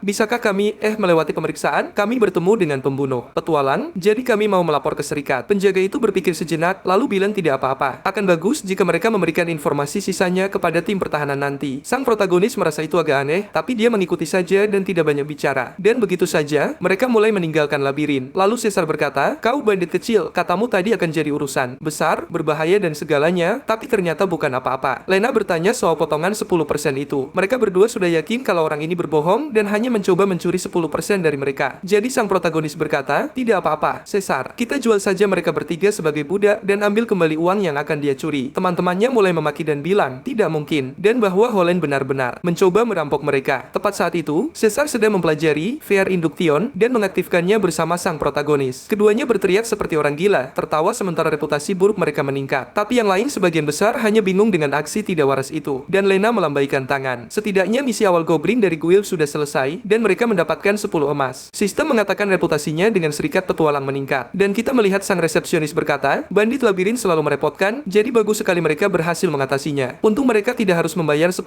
yang biasanya diminta bandit. Sang protagonis membatin, oke, sekarang masuk akal. Lalu resepsionis bila mereka tetap harus membayar 10% ke serikat. Trio itu terpaku seperti baru saja. Di palak si bandit tadi, gadis ini pun mencoba merampok mereka juga. Dia baru saja mau mengeluh, tapi gadis itu menyela. Tunggu, kau pikir itu terlalu banyak? Kalau begitu aku punya solusi bagus. Bagaimana kalau kau mendaftarkanku sebagai penjual barang-barangnya? Jadi kau tidak perlu membayar biaya admin. Dan dia memperkenalkan dirinya dengan nama Aero. Tapi jelas ini tidak akan berakhir baik. Bab selanjutnya dimulai dengan petir, sebuah gereja, dan seseorang yang berbicara tentang bagaimana orang tak bersalah disiksa dan dimangsa. Semua karena nafsu akan kehidupan yang suci, dan pada akhirnya mereka akan berkuasa. Pria itu mengangkat tangannya, sebuah ledakan terjadi. Kecuali dalam kasus ini, Caesar mendobrak masuk ruangan dan mengganggu kultus pria itu. Mereka saling menatap, dan Caesar bertanya apakah dia seorang pendeta. Pria itu bertanya apa yang bisa dia bantu, dan Caesar berteriak bahwa bosnya sedang sakit. Kemudian kita kembali ke beberapa jam sebelumnya di hotel, saat sang protagonis berkata mereka akan menginap di tempat mewah malam ini. Lena merayakannya, berkata bosnya yang terbaik, memujinya, dan bilang selalu menyenangkan bersamanya. Sementara itu, sang protagonis berpikir bahwa selama dia punya bawahan yang memujinya, hidup terasa mudah. Selain itu, gadis di konter mendaftarkannya seolah dia menjual barang-barang lain juga. Jadi dia membayar biaya lebih rendah, tapi tetap mendapat nilai penuh. Dia bingung, sejak kapan dia seberuntung ini, apalagi saat wajahnya jelek sekali. Gadis yang satunya hanya menatap dan berkata, ya, dia benar-benar sangat jelek. Dia mengabaikannya dan berkata mereka tidak akan sekadar tidur hari ini. Mereka akan menikmati hari sebagai hadiah untuk misi labirin kemarin. Tapi dia punya satu syarat aneh untuk mereka berdua. Sampai mereka meninggalkan tempat ini, tidak ada yang boleh membuat masalah. Mereka berdua mulai saling menyalahkan, dengan Caesar yang seperti biasa menyebut si gadis bajingan. Malang sekali. Kemudian adegan berpindah ke restoran hotel beberapa saat kemudian. Mereka bersulang dan lihatlah Caesar yang sudah seperti Witcher. Sang protagonis pun minum, berpikir sudah lama sejak dia bersantai seperti ini. Kemudian dia bertanya pada Caesar seberapa banyak mereka bisa minum. Dan saat itulah mereka memberitahunya bahwa mereka masih di bawah umur. Jadi tidak boleh. Apa? Lena 16 tahun, Caesar 15 tahun. Sang protagonis berpikir, ya, dia benar-benar tidak sadar betapa mudanya mereka. Dia berkomentar jika mereka akan terus berpetualang di labirin, Lena perlu mempelajari semacam skill navigasi arah. Tapi Lena bilang, tidak mau, itu hal paling membosankan di dunia. Sang bos berkata, baiklah, kalau begitu aku akan memburu bandit dan mencuri peta saja. Sambil minum, dia berpikir bawahan ini adalah bencana. Apapun yang dia katakan, mereka tidak dengar. Tapi anehnya, Caesar malah murka. Dia menggebrak meja dan bertanya apakah sang bos baru saja menghabiskan segelas penuh bir. Lebih dari satu sesapan saja sudah mematikan. Sang protagonis tidak paham apa yang dia bicarakan. Lena menjadi emosional, berkata sang bos sangat senang bersama mereka sampai minum sebanyak itu. Dia memukul Caesar dan menyuruhnya tenang, tapi tiba-tiba Caesar mengenakan zirahnya dan berkata akan memanggil pendeta. Jadi, sekarang dia akan memanggil pria itu, dan aku pun tidak mengerti apa yang terjadi. Kembali ke masa kini, sang pendeta berdiri di sana dengan bingung. Dia memperkenalkan dirinya sebagai pendeta akhir zaman yang dikenal sebagai Luffy. Sang protagonis di atas tempat tidur, bingung, dan hanya menyahut, senang bertemu denganmu. Tapi dia masih tidak paham soal pendeta akhir zaman ini. Biasanya orang-orang seperti itu bersembunyi sampai akhir permainan, jadi apa yang dia lakukan di sini? Dia berpikir sejenak, lalu bertanya, "Apa ajaranmu?" Pria itu menjawab ajaran mereka adalah tentang jatuhnya seluruh dunia. Sang protagonis ketakutan, sementara Lena tampak bersemangat. Dia yakin orang ini setidaknya jahat. Jadi dia bertanya bagaimana orang-orang akhir zaman akan menyembuhkannya. Sang pendeta bilang itu mudah. Bunuh saja bagian tubuh yang membawa penyakit dan sisanya akan mati juga. Penyakit dalam. Hal ini, si bocah bilang itu akan jadi masalah karena dia habis minum. Tapi pria itu mendekat, berkata dia tidak akan mati semudah itu. Dia dengar bocah itu keracunan alkohol. Sang protagonis bilang itu salah paham, dia cuma minum segelas kecil. Itu saja. Pelayannya yang membuat kekacauan, tapi ini sudah larut, jadi pendeta itu boleh pergi. Dia setidaknya akan memberinya kompensasi karena sudah datang jauh-jauh. Dia melemparkan koin ke tangan pendeta, dan pendeta itu masih terlihat bingung. Sang protagonis bertanya apakah dia mau lagi. Pria itu ragu dan mengangkat tasnya, berkata ini pertama kalinya Heleve dihargai karena menyebarkan reputasi buruk gerejanya. Dia terharu oleh kesempatan itu, dan sekarang dia tidak bisa pergi tanpa mengucap syukur. Dia mulai merapau mantra tentang orang-orang tak berdosa yang menyerahkan nyawa mereka untuk melahap Tuhanku. Sang protagonis sadar orang ini setidaknya gila, dan Luffy tersenyum seperti psikopat, berkata dia akan membawakan ritual akhir zaman. Halaman-halaman buku terbuka, dan dia bilang dia memanggil pelayan yang menguasai penyakit. Sementara sang protagonis terkejut, pria itu menghantamkan jempolnya. Petir menggelegar di luar, tapi sepertinya tidak ada yang terjadi. Dia seperti apa yang baru saja terjadi. Caesar murka, menyebutnya tidak berguna, mengatakan jurus spesialnya tidak membuahkan hasil. Lalu dia menyuruh mereka melihat keluar jendela, dan saat mereka melihat keluar, ada sesosok mayat tergeletak di jalanan. Sang protagonis bertanya pada pendeta, kenapa orang itu terlihat seperti akan mati? Kemudian Luffy diselimuti aura hitam, melemparkan dirinya keluar jendela, melompat dari gedung, mendarat di jalanan, mengambil bukunya, memeriksa denyut nadi orang itu, dan berkata orang itu sudah pasti mati. Orang-orang di sekitar bingung, dan sang protagonis menyadarinya. Orang gila ini merapau mantra di dalam ruangan, dan malah membunuh warga asing di jalanan. Caesar menyuruhnya minggir, lalu melompat keluar jendela juga, mendarat di jalanan, dan berseru kepada pria itu bahwa dia tidak sehebat bicaranya, dan dia tetap belum menyembuhkan si bocah. Kemudian dia mengerahkan pedang raksasa, yang lebih besar dari si pendeta, memperingatkannya agar ritual ini membuahkan hasil. Luffy berkata apa yang dia rapalkan mengurangi vitalitas seseorang sampai penyakitnya mati. Tapi Caesar marah karena apapun yang dia lakukan telah menarik banyak perhatian, padahal bos bila mereka seharusnya bersikap rendah hati hari ini. Sang protagonis, di sisi lain, merasa ngeri dengan urusan pengurangan vitalitas ini. Kemudian Luffy bertanya apakah pedang yang diarahkan padanya itu dimaksudkan untuk mengancam klannya. Caesar bilang itu bukan ancaman. Dia tidak peduli soal ketidakmampuan, dan sepertinya Luffy harus menanggung akibatnya. Sementara sang protagonis berteriak agar mereka tidak berkelahi sekarang. Begitu Caesar mengayunkan pedang, si pendeta menghilang. Caesar mencoba menyerangnya dari belakang, tapi pendeta itu menangkisnya. Dan dia bilang kekuatan suci menyerap kerusakan sebanding dengan kekuatan yang diberikan Tuhan kepadanya. Sang protagonis terpana. Orang ini benar-benar menangkis serangan Caesar, dan sistem mengatakan dia telah memasuki pertarungan sampai mati dengan pendeta Luffy. Tebasan di sini, tebasan di sana, sang pendeta terus menghindar. Serangan pedang lainnya meledakkan tanah. Asap mengepul, tapi pendeta itu menghilang lagi. Kemudian sesuatu bergaya kaneki muncul dan menghantam Caesar dari belakang. Serius? Karena aku mengatakannya, itu persis seperti itu. Sang pendeta benar-benar menjadi seperti kaneki. Menyerang, berkata sekarang Caesar akan merasakan kecepatan tombak bayangan, atau lebih tepatnya, tombak-tombak bayangan. Sementara Caesar berputar, menyabetkan jubahnya untuk menangkis. Sang protagonis terkejut. Caesar menangkis serangan pria itu hanya dengan angin dari sabetan jubahnya. Caesar menyerang lagi, berhadapan langsung dengan sang pendeta, yang kembali menangkis seolah bukan apa-apa. Sejenak sang protagonis mengira pendeta itu melemah, tapi kemudian muncul benda kaneki lain dari punggungnya. Sang protagonis panik jika Caesar terkena serangan di dada dan mati, yang pada dasarnya akan menjadi game over baginya. Sesuatu robek, aku tidak tahu apa itu, tapi mari lanjut ke bab berikutnya. Tepat saat pendeta menyerang dengan benda yang keluar dari punggungnya, sementara sang protagonis bertanya-tanya bagaimana cara menghentikannya, tiba-tiba sang protagonis berteriak bahwa penjaga datang. Pendeta menoleh, dan sepertinya dia berhasil menusuk Caesar. Tidak, sebenarnya dia mengalihkan perhatiannya. Sejenak, dan serangan itu mendarat di sisi lengannya. Caesar tertawa, mengangkat lengannya, dan menghantamkan serangan berat ke dada pria itu, menghempaskannya ke tanah. Jadi ya, ini sangat serius. Sejenak, kupikir pendeta ini akan bergabung dengan tim protagonis. Caesar berteriak bahwa dia telah membunuh pendeta sialan itu, sementara seluruh kota kebingungan. Kemudian dia menyadari polisi datang. Orang-orang telah merusak fasilitas umum, berkelahi di tengah kota. Dan seorang wanita di dekat sana sudah berteriak bahwa pria ini melompat turun dari lantai tempat anak itu berada. Dan begitu saja, Caesar ditangkap. Lena bertanya apa yang akan mereka lakukan. Caesar habis sudah, dan tidak mungkin dia bisa membawa sang protagonis bersamanya. Dia hanya berpikir mereka harus keluar dari sana, kemana saja. Tapi itu tidak berhasil, karena sekarang mereka berada di kantor polisi dengan petugas yang mengatakan bahwa Will tidak memiliki catatan kriminal. Tapi sepertinya dialah yang memberi perintah pada Caesar. Sulit dipercaya, tapi anak itu tidak punya riwayat aktivitas kriminal. Kemudian polisi itu berkata, kau harus menjelaskan alasannya. Selain pendeta akhir zaman, ada juga seorang warga sipil yang tersengat listrik di tengah jalan. Dia pasti terseret ke dalam pertarunganmu, kan? Sang protagonis menghela napas dan berkata mungkin tidak terlihat seperti itu, tapi dia punya penyakit. Nah, mulai deh. Dia bilang Caesar membawa pendeta itu untuk menyembuhkannya tanpa tahu tahu bahwa dia adalah pendeta akhir zaman. Mereka mengikuti pria itu dan melakukan semua permintaannya, tapi saat pria itu merapau mantra ke arahnya, itu malah berakhir meleset. Polisi bilang ceritanya tidak masuk akal. Dia pikir jauh lebih mungkin sang protagonis mencoba merekrut pendeta jahat itu ke pihaknya. Sang protagonis berpikir cerita itu sejujurnya lebih masuk akal, apalagi Lena juga sudah berada di balik jeruji besi, dan dia juga dianggap berbahaya. Lena menangis, bertanya bagaimana mereka bisa membangun tentara Raja Iblis selagi mereka dikurung. Saat dia sedang berpikir, polisi itu tampak bersemangat. Anak ini mulai goyah. Dia akan mengaku sebentar lagi. Nak, aku akan membawa saksi yang pasti akan membuktikan kesalahanmu. Silakan masuk, Nona Aerol. Benar-benar licik. Sang protagonis kaget, apa-apaan? Sementara Aerol bilang senang bertemu dengannya lagi. Bahkan polisi pun terkejut mereka saling kenal. Sementara Aerol berdiri di sana dengan tatapan sayu itu. Oh, syukurlah. Dia membebaskan jagoan kita. Katanya memalukan, tapi dia rasa dia sudah salah paham sepenuhnya. Sang protagonis masih tidak mengerti apa yang terjadi. Aerol bertanya, tunggu dulu, bukankah Anda yang bilang punya informasi tentang pria yang terlibat dengan pendeta itu? Polisi menjawab, ya, tapi kemudian Aerol menunjukkan bahwa pemuda yang berdiri di depannya adalah petualang terhormat yang menangkap pembunuh di labirin. Jadi kecil kemungkinan dia terlibat dengan urusan pendeta itu, atau hal mencurigakan semacamnya. Dia memasang wajah mengancam yang sejujurnya lebih terlihat seperti dia berpihak padanya, mengatakan bahwa kelihatannya, polisi itu tidak akan mau mengajukan kasus ini, karena bisa merusak kinerjanya di kepolisian. Pria itu berhenti berpikir dan sadar jika dia akan kalah, lebih baik tidak memaksakannya. Sementara itu, sang protagonis sangat senang, berpikir dia sedang beruntung. Dan begitu saja, rencananya berhasil. Setiap tuduhan terhadapnya dibatalkan. Dia berpikir, kali ini aku benar-benar beruntung, dan menceritakan semua itu sebenarnya langkah yang bagus. Aerol berkata, dia tidak pernah menyangka hal seperti ini akan menimpanya padahal dia baru saja bergabung dengan serikat petualang. Untung dia berhasil membantu. Sang protagonis bilang dia berutang budi padanya, dan Aerol memasang wajah nakal lainnya, kali ini sedikit lebih jahat. Berkata sepertinya dia akan menjadi anggota eksklusif kalau begitu. Ya, lalu dia pergi setelah bilang semuanya sudah beres. Sementara Lena yakin, ada sesuatu yang buruk menunggu mereka. Namun sang protagonis bilang dia lebih khawatir soal fakta bahwa dia tidak tidur sama sekali, dan sekarang dia sangat mengantuk. Lalu entah dari mana, Caesar menatapnya dan berkata sudah waktunya dia mendapatkan perawatan serius. Bahkan sang protagonis pun bingung, mencoba memahami apa yang dibicarakan si bodoh ini. Oke, adegan beralih ke penyembuhan, dan aku masih belum mengerti kenapa mereka begitu khawatir padanya hanya karena minum sedikit bir. Sang pendeta ada di sana merapal penyembuhan dan berkata itu tidak berhasil entah kenapa. Sang protagonis menjawab itu seharusnya berhasil berdasarkan jumlah kekuatan ilahi yang digunakan, dan pendeta bertanya-tanya mungkinkah itu jenis kutukan yang tidak bisa dihilangkan oleh pendeta junior sepertinya. Sang protagonis berpikir, tamatlah aku. Beberapa menit sebelumnya saat dia berpura-pura masih sakit supaya bisa tidur, Caesar menolak dan menyeretnya untuk disembuhkan. Dan sekarang dia di sana bersama pendeta yang kesulitan menyembuhkannya, padahal sebenarnya dia tidak sakit apa-apa. Saat pendeta itu ragu, Caesar bertanya apa maksudnya mereka tidak bisa menyembuhkannya. Pendeta mencoba menjelaskan mereka hanya butuh sedikit lebih banyak waktu, tapi Caesar mencengkeramnya dan berkata dia penuh alasan. Dia lebih baik paham bahwa apa yang terjadi pada pendeta di jalanan tadi adalah perbuatan mereka. Sang protagonis berpikir itu benar-benar hal yang tidak seharusnya dikatakan keras-keras. Dan tiba-tiba seseorang bertanya apakah kutukan pasien itu tidak bisa diidentifikasi. Caesar berbalik untuk bertanya siapa itu, tapi orang tersebut justru menyuruhnya minggir. Sang protagonis menoleh dan siapapun itu berkata bahwa dengan wajah sejelek itu, ya, dia pasti dikutuk. Harus begitu. Pria itu mengangkat tangan dan si pria pirang mulai merapal sesuatu, tapi dia juga tampak ketakutan. Tangannya gemetar dan dia bertanya bagaimana hal itu mungkin terjadi. Namanya adalah Elaine. Seorang pria bernama Elaine, tampaknya begitu. Dan dia adalah pendeta tingkat menengah, dan dia berpikir, sungguh aneh, kutukan yang dimiliki bos mereka bahkan tidak bisa ia rasakan. Mereka mungkin butuh pendeta yang levelnya jauh di atasnya. Para anak buah merasa takut dia akan mati. Sementara sang protagonis berpikir kalau orang-orang bodoh ini seharusnya sadar bahwa dia baik-baik saja. Jika dia mengaku sekarang bahwa dia hanya pura-pura, citranya di mata anak buah akan hancur dan mereka takkan menghormatinya lagi. Elaine pun sudah berlari keluar sambil berkata, dia akan memanggil sang Grandmaster. Sampai sang protagonis berkata, hei, tunggu, Elaine, ada yang ingin kutanyakan. Hanya kita berdua saja. Ini soal penyakitku. Sekarang di toko buku Elaine menyuruhnya bicara. Ada apa sebenarnya? Sang protagonis berkata, Tuan Elaine, aku tidak ingin kutukanku ini melibatkan sang Grandmaster. Elaine bertanya mengapa. Padahal ini adalah kesempatan terbaiknya untuk sembuh. Jika ini soal biaya, dia bahkan bersedia membantu menutupinya. Namun sang protagonis bertanya-tanya, bagaimana jika mereka gagal menyembuhkannya? Elaine pasti tahu betapa terkenalnya reputasi buruk anak buahnya. Bahkan penjaga Bram pun tidak akan bisa berbuat apa-apa. Tidak ada yang bisa mengendalikan mereka. Artinya jika mereka gagal, semua orang di sana akan mati. Elaine merasa pilu memikirkan bahwa orang yang harus mengurus anak buah gila itu adalah seseorang yang penampilannya telah sepenuhnya rusak oleh kutukan. Dan selagi sang pendeta menjadi emosional sambil berkata dia belum pernah melihat seseorang berkorban begitu banyak hingga hancur total oleh kutukan. Ini adalah semangat pengorbanan diri yang sejati. Sang protagonis pada dasarnya menangis di dalam hati sambil berpikir, aku menyerah. Apa yang harus kulakukan untuk meyakinkan orang seperti ini? Lalu dia berkata, dengar, aku sudah menjelaskan semuanya. Aku pergi sekarang. Tapi Elaine berkata, tunggu, aku Aku bisa memberimu buff untuk memperlambat kutukanmu dan melihat apakah kau bisa sedikit pulih. Dan kemudian sang protagonis mulai merasa berenergi oleh cahaya itu. Tiba-tiba semua kondisi dan masalahnya benar-benar sembuh. Sang protagonis berkata, baiklah, aku pergi sekarang dan berterima kasih padanya. Tapi Elaine menyuruhnya menunggu lagi. Sebagai pendeta yang melihat anak itu bekerja begitu keras, dia kini termotivasi untuk bergabung dengan kelompoknya. Sang protagonis tidak begitu mengerti. Elaine bilang dia tidak butuh uang. Dia akan menerima misi apapun. Dia hanya ingin membantu. Sebelum sang protagonis sempat menolak, semuanya sudah terlambat. Sistem menyatakan bahwa seorang pendeta tingkat menengah telah bergabung dengan party. Bagian bagusnya adalah berkat kondisi khusus, kau bisa menggunakannya tanpa membayar biaya medis atau semacamnya. Sang protagonis terkejut hal seperti itu bisa terjadi, tapi dia mulai merasa khawatir. Sejak awal permainan, dia terus mendapatkan keberuntungan aneh semacam ini. Mungkin inilah kekuatan dari statistik karisma. Satu lagi orang yang bekerja untuknya secara gratis. Biasanya untuk mempekerjakan pendeta tingkat menengah, kau butuh kelompok yang sangat kuat dan kau masih harus membayar mahal. Dia menatap sang pendeta yang sangat antusias, lalu Caesar bertanya, kau tidak akan mengatakan apa-apa? Kau tidak senang? Will berpikir ini pasti ada hubungannya dengan apa yang dia capai di permainan satunya. Ada yang tidak beres. Elaine bertanya apakah sang protagonis meragukan kemampuannya. Sementara itu, sang protagonis yakin ada seseorang yang memanipulasi semua ini. Dan jika dia naik level dengan bantuan sebanyak ini, mereka akan mengambil semua kreditnya. Jadi dia berkata, dengar, pendeta, di timku, nyawamu adalah jaminannya. Jika kau bergabung dengan kelompokku, kau akan berakhir mati. Adegan berpindah ke orang-orang yang bertanya pada Elaine apa yang terjadi. Mengapa dia gemetar? Dia baru saja ingin mengatakan sesuatu sementara Lena bertanya pada sang protagonis apa yang terjadi. Wajahnya bahkan terlihat sedikit lebih baik. Sementara itu, di dalam hati, Elaine menangis sambil berkata pria itu luar biasa. Mereka harus bergabung dengan gereja dan berdoa untuknya. Dia pikir sang protagonis menghentikannya bergabung karena takut Elaine akan mati dalam petualangan berbahaya. Tapi kemudian adegan melompat ke 1 jam kemudian di sebuah restoran, di mana sang protagonis masih di sana, tanpa bercahaya dan bersinar. Namun dia terlihat tidak senang. Lena berkata kulitnya bercahaya, tapi wajahnya masih sama seperti biasanya. Caesar setuju dia tidak mengerti kenapa bosnya marah. Sang protagonis berkata dia tidak akan menyalahkan siapapun, tapi mereka harus mengakui bahwa setiap misi yang mereka ambil selalu kacau dan berujung berantakan. Mereka berdua mulai marah, saling menyalahkan satu sama lain, dan sang protagonis menyuruh mereka berhenti. Yang penting sekarang adalah menemukan solusi, dan solusinya adalah skill tawar-menawar, bargaining. Sistem mengatakan itu memungkinkanmu menciptakan sesuatu dari ketiadaan. Itu adalah skill yang paling penting. Semakin tinggi bakatmu, semakin hebat kau bisa menawar. Lena bilang itu memalukan. Menawar adalah skill yang kotor. Protagonis bilang dia tidak mengerti nilai barang dan menyuruhnya memperhatikan. Dia memanggil pemilik yang datang sambil menatap dan bertanya apa maunya. Bagaimana dia bisa membantu anak itu? Sang protagonis berkata, lihatlah makanan yang kupesan. Pemiliknya melihat, ya, kau pesan banyak, terus kenapa? Lalu sang protagonis berkata, ya, kurasa ini menambah penjualan yang bagus untukmu, bukan? Lalu dia mengaktifkan tawar-menawar dan berkata, jadi bagaimana kalau kita mendapatkan sesuatu dari itu? Anak buahnya tampak gugup sementara si botak menatap tajam, dan dia berkata, tentu, itu masuk akal. Mereka bisa mendapat minuman gratis. Dia berteriak memesan minuman untuk meja 4, sementara sang protagonis berkata mereka sedang belajar cara mendapatkan sesuatu tanpa kekerasan. Seketika itu juga, Caesar menggebrak meja dan berkata dia mengerti. Sepertinya kau bisa mendapatkan apapun yang kau mau dengan menawar. Lalu dia memanggil pemilik bar dan bilang dia pasti sudah merasakannya. Bukan? Apa yang anak ini inginkan sebenarnya? Will tidak benar-benar mengerti apa yang dipikirkan Caesar sekarang. Pemiliknya terdiam selama beberapa detik, berbalik dan memperingatkan, jika kau membuat keributan di sini, aku akan memanggil penjaga. Tapi Caesar berkata, apa kau gila? Kami pergi ke polisi hari ini setelah kami menghancurkan seluruh kota, dan kami tetap bisa keluar dengan bebas. Sang protagonis berpikir, sekali lagi, Caesar asal bicara. Lalu pemiliknya berkata itu aneh. Dia berbalik ke arah sang protagonis dan bertanya apakah ada organisasi kriminal baru yang tidak dia ketahui. Jika itu masalahnya, dia pasti datang ke sini karena tahu betapa pentingnya tempat ini. Saat itu juga, sebuah pintu jebakan terbuka. Ada pintu jebakan di setiap rumah di kota ini, dan sebuah geng merangkak turun. Pemiliknya bilang dia suka ketika pelanggan menunjukkan niat asli mereka. Caesar bersemangat, mengatakan tawar-menawar benar-benar berhasil. Dia ingin bertarung, dia mendapatkannya, dan dia langsung menyerang. Tebasan pertama masuk, dan geng itu mencoba menantangnya, tapi mereka semua ketakutan. Sistem memperingatkan bahwa mereka berada di area gangster yang tak terduga. Sebuah geng kriminal yang diam-diam mengoperasikan restoran. Caesar menghancurkan segalanya. Sang bos menyelinap ke samping, bingung karena setengah anak buahnya tewas dalam satu serangan. Dia memerintahkan semua orang untuk berpencar, tapi dia masih belum menyadari Lena ada di belakangnya. Bertanya kapan dia akan memperhatikan gadis cantik sepertinya. Dan rupanya mereka punya sejarah, karena dia menjilat pedangnya dan bertanya apakah bos itu mengingatnya. Beberapa detik kemudian, sang bos gemetar, meminta maaf, mengatakan bahwa situasinya tidak masuk akal. Tapi ya, dia benar-benar mengacau karena tidak mau menawar. Dia bahkan tidak tahu harus berkata apa. Sang protagonis berdiri di sana dengan wajah mengerikan itu sementara sang bos, yang ketakutan, ingin tahu orang macam apa dia sebenarnya. Tapi Will berkata sudah terlambat untuk menyesal sekarang. Tidakkah kau mengenali bawahanku di sini? Sang bos berkata, tentu saja. Dia adalah petarung tingkat tinggi di organisasi mereka. mereka. Suatu hari dia menghancurkan salah satu unit mereka sendirian, dan sejak saat itu dia tidak pernah terlihat lagi. Sekarang setiap kriminal di kota mencarinya dan kelompoknya untuk membunuh mereka. Lena merasa senang karena begitu terkenal, sementara sang protagonis ingin tahu kapan itu terjadi. Mereka sedang diburu oleh polisi dan rupanya oleh para kriminal juga, yang mana itu buruk karena artinya mereka tidak bisa mengandalkan siapapun. Tapi tidak ada jalan mundur sekarang. Karena sudah begini, dia berdiri dan bertanya, "Jadi kau memberitahuku bahwa bawahanku dicari di seluruh kota. Lebih baik kau beritahu aku siapa yang mencarinya. Jika tidak ada yang buka mulut di sini, tidak ada yang akan keluar hidup-hidup hari ini untuk menceritakan kisahnya." Sang bos berpikir anak itu kejam. Dia akan membunuh semua orang hanya karena itu. Dan sang protagonis berpura-pura pergi, menyuruh Lena untuk membunuh semua orang dengan cepat. Lalu sang bos memohon padanya untuk menunggu dan berkata dia bisa menceritakan semuanya. Sang protagonis memperingatkan bahwa kebohongan tidak akan mempan padanya. Maka sang bos mengungkapkan bahwa seluruh organisasi bandit sedang kacau balau. Lena bertanya apa yang terjadi saat dia pergi, dan sang bos berkata identitas guild kriminal besar itu pada dasarnya telah menghilang, dan sepertinya itu semua karena seorang anak yang baru saja bergabung dengan kelompok tersebut. Dia agak aneh, tapi dia pintar, dan dia mengambil alihannya dengan berbicara. Bagaimana bisa? Dia memenangkan hati para eksekutif dan bahkan mengubah model bisnis. Sejak saat itu, barbar yang dulu dia kelola semuanya bangkrut, dan dia tidak bisa menghasilkan uang lagi. Satu-satunya hal yang dia tahu adalah menurut desas-desus, anak itu dulunya adalah berandalan jalanan. Dan bagaimanapun, sang bos berkata dia bisa melihat potensi tak terbatas dalam organisasi sang protagonis. Kekuatan luar biasa untuk menyapu bersih seluruh tempat, dan karisma mengerikan dari seorang bos sejati. Jika dia menjadi, misalnya, penguasa toko-toko ini, dia bisa membangun reputasi yang akan melampaui siapapun. Lena memukul kepala botaknya, menyuruhnya tutup mulut, mengatakan sang boslah yang memutuskan. Tapi sang protagonis menyuruhnya menunggu. Dan dia berkata dia mungkin benar-benar mempertimbangkan tawaran pemilik itu, karena dia sudah lelah dengan guild bandit. Dan jika pemilik itu ingin menyerahkan seluruh tempat ini padanya, dia akan menerimanya. Lena marah, menyuruhnya jangan lupa ini adalah organisasi kriminal. Begitu mereka mendapat kesempatan, mereka akan mengkhianati dia, dan dia akan ditinggalkan. Tapi sang protagonis menyuruhnya santai, karena pada hari siapapun mencoba mengkhianatinya, mereka akan dibunuh di tempat. Lagi pula, mereka akan mati juga. Jadi ini adalah satu-satunya pilihan yang mereka punya. Jika mereka ingin tetap hidup lebih lama, mereka sebaiknya bersumpah setia pada Will. Pada saat itu, dia mengaktifkan aura semangat sang bos di sana. Semua orang ragu-ragu, dan tiba-tiba, rasanya seperti event baru saja berakhir. Sekarang organisasi kriminal yang menjalankan restoran itu bersumpah setia padanya, dan restoran itu menjadi wilayah kekuasaan anak itu. Si tua itu bahkan menghampiri dan mencium sepatu bot anak itu. Sistem memberitahunya bahwa dia sekarang memiliki wilayah kekuasaan, markas gangster, dan anak buah. Dia punya semua yang dia butuhkan untuk membangun organisasi. Maka sang protagonis berkata bahwa mulai sekarang, nama grup mereka adalah Black Mountain. Membentuk sebuah organisasi adalah event kunci bagi seseorang di kelas bos. Dan tentu saja, Caesar segera ingin tahu apa rencananya ke depan. Sejujurnya, kupikir sang protagonis akan mengambil alih seluruh kota. Tapi dia berkata tujuan pertama mereka adalah menaklukkan labirin. Lena bilang itu semacam tujuan yang normal, bukan untuk sebuah organisasi kriminal. Sang protagonis berkata kekuatan dan kekayaan itu penting, tentu saja, tapi itu hanya sebagian kecil dari apa yang dia inginkan. Apa yang benar-benar dia minati adalah monster-monster kuat di labirin. Dia bisa merasakan semacam kekuatan dan kelangkaan item yang benar-benar berbeda dari apapun di kota ini, daripada mendominasi hal-hal tidak berarti seperti orang-orang. Di sini, dia ingin menaklukkan makhluk-makhluk itu. Ketiganya berjalan dengan penuh semangat sementara yang lainnya berdiri di sana dengan bingung. Lalu adegan beralih ke distrik timur di salah satu gang di mana anak dari awal tadi sedang membaca tentang restoran yang diambil alih dalam satu hari. Ki berkata itu adalah seseorang dari organisasi besar yang sedang naik daun yang berdiri di samping seorang pria bertubuh besar. Pria yang terlihat seperti versi murah Caesar itu bernama Tuan Toma. Di mana anak ini menemukannya, siapa yang tahu. Bab selanjutnya, sang protagonis berkata dia tidak peduli dengan aturan labirin atau aturan negara. Jika mereka ingin menjadi yang terbaik, mereka akan menerobos semuanya dengan tangan mereka sendiri. Sistem mengatakan pemain Will telah menentukan tujuan timnya, dan sejak dia menaklukkan bar yang penuh bandit itu, reputasi buruk orang-orang itu ditambahkan ke organisasinya. Pemiliknya duduk di sana dalam kondisi hancur total, sementara pria pirang menyuruhnya untuk ceria. Mereka selamat dari krisis. Si botak berbalik dan berkata, ya, mereka selamat, tapi beritanya pasti sudah sampai ke anak itu, dan sekarang dia sudah mendengar bajingan itu punya pengawal monster. Lalu seorang petugas polisi muncul memanggil anak itu dan bertanya apakah dia belum dengar bahwa dilarang membawa senjata raksasa di sekitar sini. Anak itu bertanya mengapa dan polisi itu mengingat kekacauan yang disebabkan sang protagonis. Berkata itu karena belakangan ini beberapa orang telah menyebabkan banyak kekacauan di kota dan semua orang menggambarkan orang itu sebagai seseorang yang membawa pedang besar yang jelas cocok dengan anak ini. Anak itu hanya mendengarkan sementara polisi berkata itu semua demi pencegahan. Sayang sekali, tapi mereka harus menyita pedang besar itu. Tapi anehnya pria bernama Toma ini bahkan lebih buruk daripada Caesar dan memutuskan untuk menyerang polisi itu secara tiba-tiba. Kembali ke sang protagonis. Sistem mengatakan reputasi buruk guild Black Mountain telah melewati angka 1000. Bagian baik dan buruknya adalah semua yang dilakukan anggotanya akan memengaruhi nilai-nilai tersebut. Sang protagonis sedang berjalan melewati kota dengan perasaan agak bingung. Sejak dia mendapatkan tempat itu, orang-orang menatapnya dari segala parah. Ini aneh tapi juga tidak terlalu buruk karena jika dia menarik perhatian, dia tidak akan kekurangan kesempatan untuk menghasilkan uang. Dan anehnya, bawahannya sepertinya menyukai ketenaran itu meskipun itu negatif. Tapi anak itu ada di mana-mana. Di saat yang sama juga merasa geram, karena dia tidak bisa bersantai. Jika dia melakukannya, dia akan gagal lagi seperti kegagalannya di versi 1 permainan Rodrigo Eldrigo. Jadi dia memberitahu mereka berdua bahwa meskipun mereka berakhir di neraka, mereka akan menghancurkan labirin dan satu-satunya cara agar mereka tidak mati adalah jika keajaiban terjadi. Itulah sebabnya dia bertanya apakah mereka siap untuk membuat keajaiban terjadi. Mereka langsung membungkamnya dan bilang tidak. Lena menyuruhnya untuk tenang. Dia terlalu terbawa suasana hanya karena mendapatkan gelar bos. Caesar setuju dengan mengatakan permainan baru saja dimulai. Bos, mari fokus pada tujuan awal dulu. Sang protagonis berpikir dia tidak bisa memahami kedua orang ini. Tapi di tengah-tengah itu, dia tiba-tiba mendapat peringatan penyusup. Dan satu-satunya tempat yang dia miliki adalah restoran itu. Serius? Dia baru saja mendapatkan tempat itu dan sekarang sudah hancur total. Dan tentu saja, itu adalah anak itu yang mengatakan sudah jelas mereka akan datang untuk mengambil kembali apa yang menjadi milik mereka. Pria botak besar itu bertanya apakah mereka sudah mau pergi. Mereka sepertinya terburu-buru. Apakah dia takut dengan apa yang dilakukan si botak dan bertindak melawan organisasi? Anak itu bilangnya, dia diusir dan dia di sini karena dia ingin. Si botak tertawa dan berkata dia pintar. Tapi pada akhirnya dia masihlah seorang anak kecil karena mereka baru saja menyerang properti dari organisasi yang baru saja terbentuk. Dia tidak tahu orang macam apa yang ada di balik tempat ini sekarang. Dalam artian, mereka agak mirip dengan berjalan-jalan bersama monster di sisi mereka, tapi orang itu pasti lebih berbahaya. Anak itu tampak marah dan si botak bertanya apakah dia merasa rendah diri. Anak itu memerintahkan Toma untuk menyerang dan segera mencabut pedangnya, tapi dia menangis saat menyerang. Dia merangsek masuk untuk menebas, tapi kemudian Caesar muncul. Ledakan. Dan begitu saja, dia melucuti senjatanya. Toma tampak ketakutan. Kupikir dia akan bertarung seimbang, tapi sekarang semua orang panik. Caesar memelototi mereka bertanya bagaimana mereka punya nyali untuk menyerang markas utama. Seolah-olah ada satu lagi. Anak itu benar-benar gemetar. Itu adalah pria dari awal tadi. Orang yang bilang dia tahu itu akan menjadi bajingan yang sama yang mencuri semua uangnya. Caesar bilang dia tidak tahu apa yang dia bicarakan, tapi kenapa ada anak kecil di sini? Sementara orang yang lain sudah berlumuran darah di tangannya. Anak itu bertanya bagaimana mereka tidak mengingatnya. Dia takkan pernah melupakan hari saat dia diikat ke sebuah pedang. Lalu Caesar terus bicara dan bilang sekarang dia ingat. Orang pertama di dunia ini yang punya nyali untuk mencuri uang dari bos. Saat itu juga, sang protagonis masuk bersama Lena dan dia bilang anak itu muncul untuk membuat masalah. Tapi Toma mulai mengumpulkan keberaniannya. Sang protagonis menyuruh Caesar berhati-hati. Serangan itu datang langsung ke dada dan kemudian dia terdorong dan terhempas ke dinding. Batu-batu berterbangan di mana-mana dan Caesar jatuh terkapar di tanah di luar. Toma masuk dengan wajah menangis itu sementara dua lainnya terkejut. Anak itu menyuruh sang protagonis untuk mengatakan apa yang dia pikirkan sekarang. Anak buahnya yang tak terkalahkan baru saja hancur. Tapi sang protagonis menjadi serius dan berkata dia akan membayar atas apa yang dia lakukan terhadap markas organisasinya. Dia mencoba maju, tapi Lena menahannya menyuruhnya untuk tenang juga. Itu hanya seorang anak kecil di depannya. Will bilang dia tidak akan membiarkan anak yang membunuh Caesar pergi hidup-hidup. Anak itu menjawab bahwa Caesar sudah tamat. Dia tidak tahu betapa kuatnya Tuan Toma. Seseorang yang sudah menjelajahi kedalaman labirin. Dia kehilangan semua rekannya dan mencapai tepi jurang. Tapi kemudian seorang wanita aneh mendekat dan tak lama setelah itu, dia keluar sebagai satu-satunya yang selamat dan rasa bersalah karena meninggalkan semua orang yang dia cintai masih menggerogotinya. Dia menangis menyuruh Caesar untuk bangun mengatakan jika Caesar tidak melakukan apa-apa, rekan-rekan Caesar lah yang akan mati hari ini di tangannya. Tapi Caesar tetap diam. Anak itu bilang dia kehilangan kesempatannya untuk menjadi bandit hebat, tapi hidup memberinya kesempatan baru. Suatu hari dia bertemu Toma dan sang protagonis tiba-tiba berkata, "Cukup, bocah." Dan mereka berdua setengah tertidur mengatakan ceritanya sudah terlalu panjang. Anak itu berteriak bahwa ringkasannya sederhana. Semuanya sudah berakhir. Caesar sudah mati. Lalu sang protagonis berkata sepertinya dialah yang tidak mengerti apa yang terjadi pada orang yang mengusik kelompoknya. Lena melangkah maju dan berkata anak buah bocah itu mungkin kuat, tapi saat ini dia tidak punya siapa-siapa di pihaknya. Dia bilang dia akan membelahnya menjadi dua. Sementara itu, sang protagonis berpikir dia tidak bisa memiliki organisasi yang berkeliling memenggal kepala anak-anak. Tapi kemudian Lena terkejut saat Toma menyerang sambil menangis berteriak tepat ke arahnya. Tangannya langsung menghantam wajah Lena. Dia menutupi wajahnya sementara si bocah merayakannya. Tapi saat dia menoleh ke belakang, dia membeku karena Caesar mencengkeram kakinya sambil berkata dalam pertarungan kau jangan pernah lengah. Dia memutarnya dan membantingnya ke dinding dan dia bilang tidak peduli apa yang terjadi pada rekan-rekan Toma di masa lalu. Dia sebaiknya mengambil pedangnya sekarang dan bersiap untuk pertarungan satu lawan satu yang sesungguhnya. Hanya mereka berdua. Sistem memberitahu sang protagonis bahwa Caesar sangat menginginkan duel itu sementara sang protagonis memegangi Lena tidak mengerti mengapa Caesar meminta duel satu lawan satu padahal mereka memiliki keuntungan. Tentu saja, Taima menerima dan event yang tak terduga pun dimulai. Taima, yang terbebani oleh rasa bersalah karena meninggalkan teman-temannya, memproyeksikan ketakutannya pada Caesar, ancaman tepat di depannya. Dan pada saat itu, dia percaya bahwa dia akhirnya akan terbebas dari rasa bersalah yang selama ini mengikutinya. Sang protagonis tidak mengerti mengapa ceritanya tiba-tiba berpusat pada Toma padahal dia bahkan tidak tahu siapa orang ini. Tapi Caesar tersenyum dan Toma merangsek dengan serangan pertama. Sang protagonis menonton dari belakang. Hanya Hanya mereka berdua yang bertarung saja sudah menghancurkan seluruh tempat. Dia bertanya apakah Lena bisa masuk dan membantu untuk memastikan Caesar menang, tapi dia bilang dia adalah seorang pembunuh. Jika dia masuk ke dalam pertarungan yang sudah berlangsung, dia tidak punya keuntungan dan tidak akan membantu. Mereka terus bertukar pukulan, lalu sejujurnya, aura api muncul di belakang Thomas dan dia berhasil menyelipkan serangan di bawah Caesar, mendorong lengannya ke atas. Sang protagonis terkesan. Orang ini benar-benar memberikan tekanan pada Caesar. Serangan itu begitu kuat hingga Caesar melayang di tengah ruangan. Lalu sistem memberikan peringatan bahaya karena Thomas akan menggunakan serangan mematikan dan sepertinya tebasan itu mendarat tepat di dada Caesar, menghempaskannya ke dinding lagi. Sang protagonis memanggilnya sementara si bocah melihat dari bawah meja dan berkata dia sebaiknya melihat apa yang terjadi pada siapapun yang menantangnya. Dia bilang anak buahnya akan mati hari ini. Dengan kerusakan pada dinding itu, dia sudah tamat. Thomas berbalik ke arah kelompok itu dan berkata, sekarang giliran mereka. Sekarang anak itu mulai khawatir karena anak buahnya lepas kendali dan jika dia membunuh semua orang, itu bisa berakibat buruk baginya di dalam organisasi. Sang protagonis tells Lena melakukan sesuatu dan dia tanpa bersemangat mengatakan bagus. Sekarang dia tidak punya pilihan, dia akan mencobanya. Dia mengaktifkan skill ilusi dan Thomas melihat Lena mengepungnya dari segala arah. Dia melompat dari sisi ke sisi mengatakan dia tidak akan bisa melacaknya dengan mata telanjang. Dalam sekejap mata, dia sudah berada di lehernya mengatakan dia akan mendaratkan serangan bersih pada titik vital. Tapi sebuah pedang datang berputar dan menghantam di antara mereka. Lena terlempar ke tanah dan ketika Taima menoleh ke samping, seseorang melangkah keluar dari dinding menyuruh bajingan itu untuk tidak ikut campur. Itu adalah Caesar yang mengatakan pertarungan ini adalah miliknya. Dia melesat maju